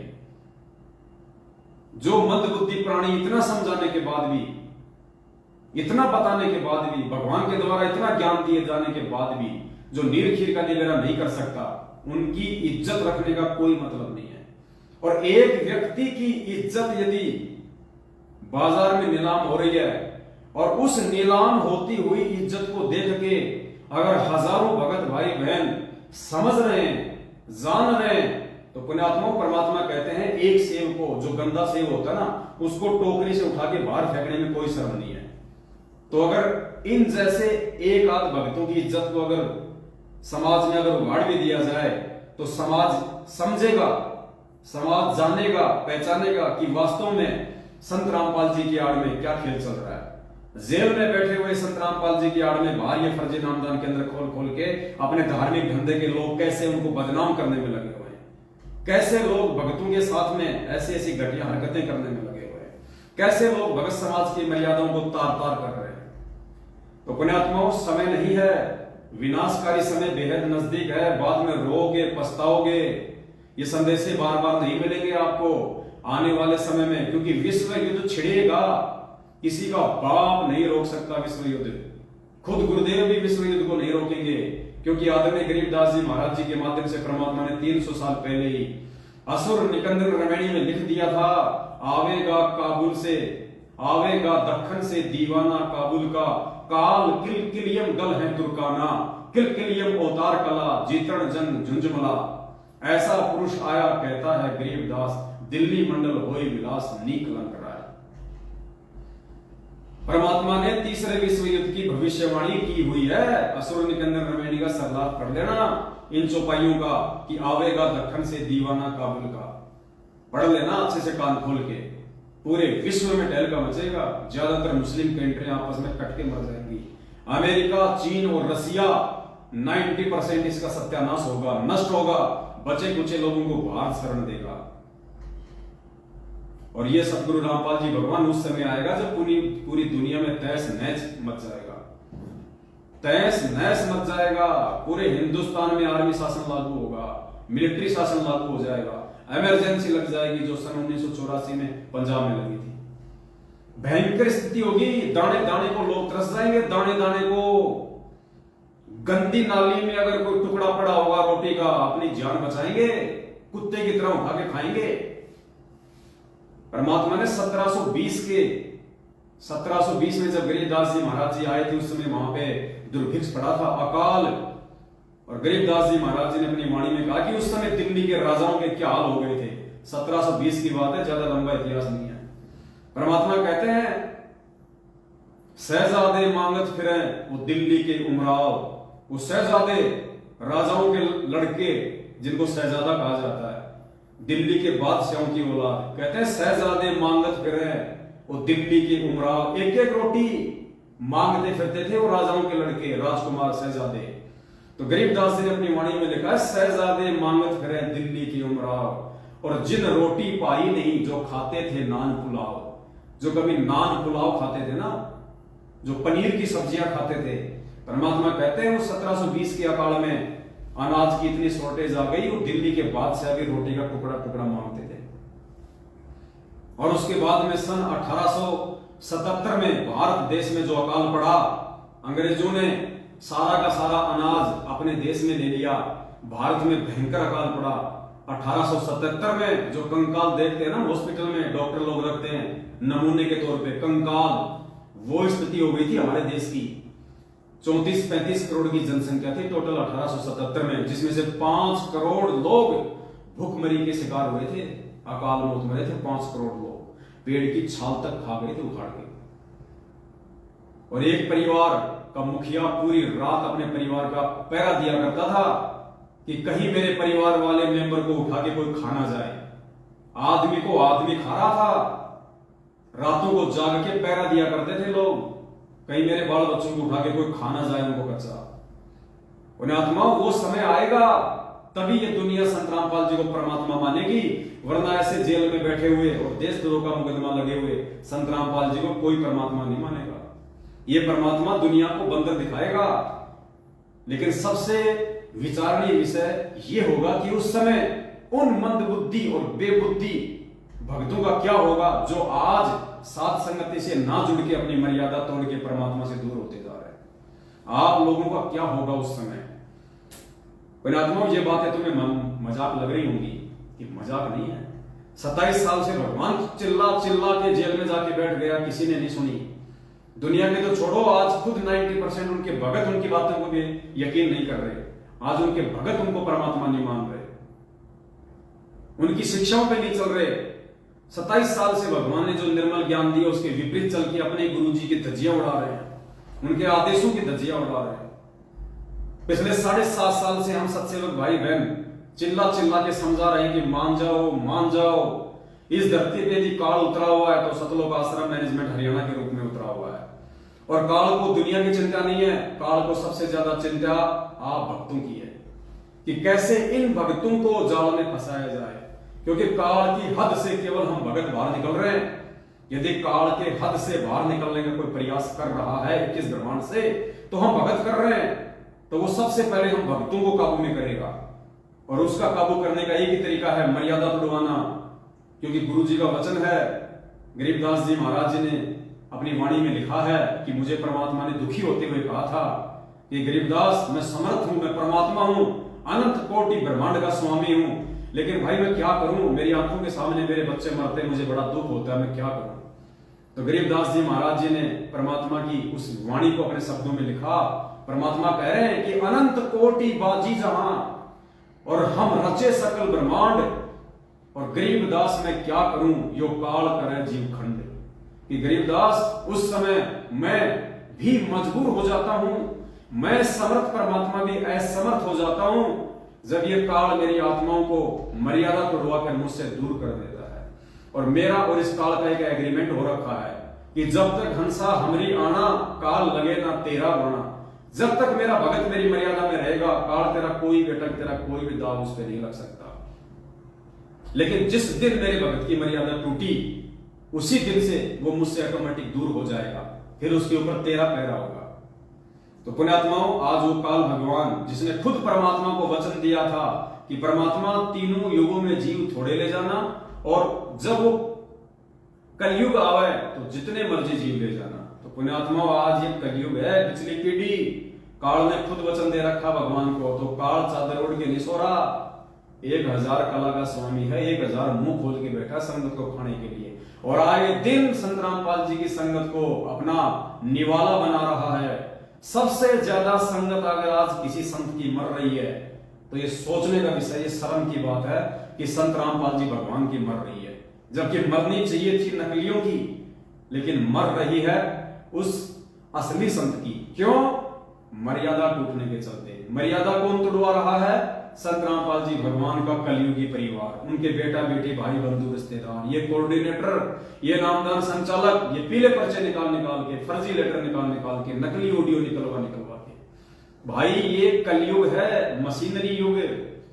जब एक नरेंद्र मोदी की सैकड़ों लोग हूबहू आवाज निकाल सकते हैं, धर्मेंद्र की हूबहू आवाज निकाल सकते हैं, अमिताभ बच्चन की हूबहू आवाज निकाल सकते हैं, एक व्यक्ति, एक मिमिक्री आर्टिस्ट सैकड़ों लोगों की आवाज निकाल देता है, और उनसे भी बेहतर जानवरों तक की आवाज निकाल देता है, वो ट्रेन तक की आवाज निकाल देता है। पुण्यात्माओं, ये काल भगवान का भयंकर जाल है, ये बच्चा नहीं है। बच्चे आप और हम हैं जो समझ नहीं पा रहे, और साध संगति से ना जुड़ के सतलोक आश्रम मैनेजमेंट हरियाणा की अंधे होके गुलामी करने के चलते आए दिन मर्यादा तोड़ के परमात्मा से दिन ब दिन दूर होते जा रहे हैं। और अगर यही स्थिति रही तुम्हारी तो देखना पुण्यात्माओं, ये पीले पर्चे मीठा जहर है। तुम्हारा कोऑर्डिनेटर ये स्लो पॉइजन है, एक दिन तुम्हें निकल जाएगा। परमात्मा ने गीता अध्याय नंबर 2 श्लोक नंबर 53 या 47 पढ़ाया कि जिस प्रकार एक जलाशय गर्मी के महीने में धीरे धीरे उसका पानी कम होता जाता है, धीरे धीरे, और वो खाली हो जाता है, और खाली होने का निशान भी दिखाई नहीं देता। ठीक इसी प्रकार पुण्यात्माओं, ये सतलोक आश्रम मैनेजमेंट हरियाणा तुम्हारे को परमपिता परमेश्वर के आदेशों की आड़ में जो मीठा जहर पिला रहा है, राजनीति का, आरक्षणबाजी का, रक्तदान का, देहदान का, गैंगस्टरों की सीबीआई जांच का, ज्योति का, पाठ का, पुण्यात्माओं ये स्लो पॉइजन है। और ये स्लो पॉइजन एक दिन तुम्हारी नसों में इस कदर बैठ जाएगा, तुम स्वतः ही स्थिर हो जाओगे। तुम ना घर के रहोगे ना घाट के, और फिर कभी ना कभी काल भगवान के कहर का शिकार हो जाओगे, और पीछे से तुम्हारे नाम का एक पीला पर्चा निकाल दिया जाएगा, सतलोक चला गया, सतलोक चला गया, परमात्मा की आत्मा सतलोक चली गई। एक्सीडेंट में मर जाए वो भी सतलोक, नहर में कूद के मर जाए वो भी सतलोक, दोनों पति पत्नी लड़ाई झगड़ा करके मर जाए वो भी सतलोक। अरे फिर भक्ति की जरूरत क्या है? फिर तो दुनिया मर रही है, वो भी सतलोक ही जारी होगी सीधी। पुण्यात्मा कुछ नहीं है, किसी का कुछ नहीं बिगड़ेगा, सिर्फ तुम लोग अपना बिगाड़ लोगे। अभी समय है तुम लोगों के पास में। परमात्मा ने बहुत बड़ी मेहर कर रखी है संगत में। जो अच्छी आत्मा है उनके लिए परमात्मा ने एक ऑप्शन दे रखा है, साध संगति का। देखो ये काल भगवान का कितना भयंकर तांडव है। उस परम संत को देशद्रोह का मुकदमा लगवा के देश और दुनिया में उसको बदनाम करवा दिया ताकि कोई उसके सत्संग ही ना सुने। आज गुरु जी के नाम से, यानी संत रामपाल नाम से दुनिया को इतनी नफरत है, नाम सुनते ही उनको 11,000 वोल्ट का झटका लगता है। इतना बदनाम करवा दिया काल भगवान ने अपनी साजिश के तहत कि कोई उसके विचार ना सुन ले, कोई उसके सत्संग ना सुन ले, क्योंकि काल को पता है कि इसके सत्संगों में दम है, इसके विचारों में दम है। और जिस व्यक्ति ने संत रामपाल जी के विचार सुन लिए, सत्संग सुन लिए, तो आत्मा तो परमात्मा की वो फड़क जाएगी और मेरे जाल से बाहर निकल जाएगी, भगवान के शरण में आ जाएगी, मेरा निवाला मेरे मुख से निकल जाएगा। तो पुण्यात्माओं, इंटरनेशनल स्तर पे यानी सामाजिक स्तर पे तो उसने परमात्मा को बदनाम करवा के और साइड में कर दिया, देशद्रोह का मुकदमा लगवा के। अब संगत में कोई ना समझ ले वास्तव में परमात्मा के सत्संगों को, परमात्मा के सत्संगों के सार को, इन शब्दों के सार को, गूढ़ रहस्यों को, जो गुरु जी को परमात्मा साबित करते हैं, इस दास को उसने गुरुद्रोही घोषित करवा दिया। और आज इस पवन दास का नाम संगत में उतना ही बदनाम है, लोग उतनी ही नफरत करते हैं संगत वाले इस पवन दास नाम से, जितनी जगत वाले संत रामपाल नाम से नफरत करते हैं। उन पे देशद्रोह का मुकदमा, मेरे ऊपर गुरुद्रोही का तमगा। लोग उनके सत्संग तक नहीं सुनते, इतनी नफरत करते हैं। संगत वाले मेरे वीडियो तक देखने से डरते हैं, इतनी नफरत करते हैं। ये काल भगवान का भयंकर षड्यंत्र है। और जिस आत्मा ने षड्यंत्र को समझ लिया, इस जाल को तोड़ दिया, पुण्यात्माओं, उसी का मोक्ष संभव है। ये बहुत भयंकर साजिश है काल भगवान की। तुम्हें बाद में पता चलेगा, जरूर पता चलेगा, यदि तुम जीवित रहे तो। अगर जीवित रहे तो तुम्हें इस हकीकत का भी पता चलेगा, ये सच्चाई भी सामने आएगी, लेकिन उस समय फायदा कुछ नहीं होगा। उस समय 0/0 फायदा आज है अगर समझ जाओ तो। बाद में तो सिवाय पश्चाताप के आंसू बहाने के कुछ भी शेष नहीं रहेगा। इसलिए दास की विनती है, मैं तुम्हारा दुश्मन नहीं हूं भाई, मैं तुम्हारा भाई हूं। मैंने कभी भी तुम्हारा बुरा नहीं सोचा है, ना सोचूंगा, ना सोच सकता, क्योंकि ये परमात्मा की मर्यादाओं में है। एक शत्रु एक मित्र है, भूल पड़ी रे प्राण, यम की नगरी जाएगा शब्द हमारा मान। तो मैं परमात्मा को दुखी नहीं करना चाहता, मैं आप लोगों की दुर्भावना का शिकार नहीं होना चाहता। जबरदस्ती यदि आप मुझे अपनी दुर्भावनाओं का शिकार बनाओ तो इसमें मेरा कोई दोष नहीं है, ना मुझे कोई हानि हो सकती है। इसलिए मेरी आप सभी भाई बहनों से हाथ जोड़ के विनती है, आप जितने भी सतलोक आश्रम मैनेजमेंट हरियाणा के पीछे चल रहे हैं, पुण्यात्माओं आंखें खोलो। और परमात्मा कहते हैं, कहे कबीर सोए जल मेरा, जो नीर खीर का करे निवेरा। गुरुदेव कहते हैं, मेरा असली भगत वो है जो सही और गलत दोनों में से सही की पहचान कर लेगा।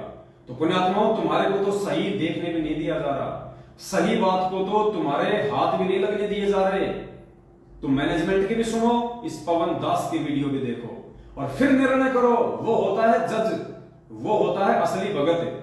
जब तुम्हारे सामने दूसरे पक्ष को रखने नहीं दिया जा रहा, तुम्हारे सामने दूसरे पक्ष को लाने नहीं दिया जा रहा, उससे पहले तुम्हें डरा दिया जाता है कि तुम्हारा नाम खंड हो जाएगा, तुम्हारा नाम खंड हो जाएगा, तो एक पक्ष को देख के तुम निर्णय क्या करोगे? अरे कोर्ट में जो जज बैठता है, जब तक उसके सामने दोनों पक्षों को नहीं रखा जाएगा, दोनों पक्ष के वकील अपनी अपनी दलीलें पेश नहीं करेंगे, तब तक वो जज क्या निर्णय करेगा कि क्या सही और क्या गलत है।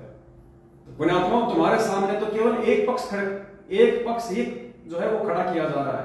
पीले पर्चे, गुरु जी का आदेश, डर भय कि दूसरे पक्ष को देख लिया, सात संगत की वीडियो देख लिए, पवन दास की वीडियो देख लिए, तो नाम खंड हो जाएगा, नाम खंड हो जाएगा, परमात्मा से दूर हो जाओगे।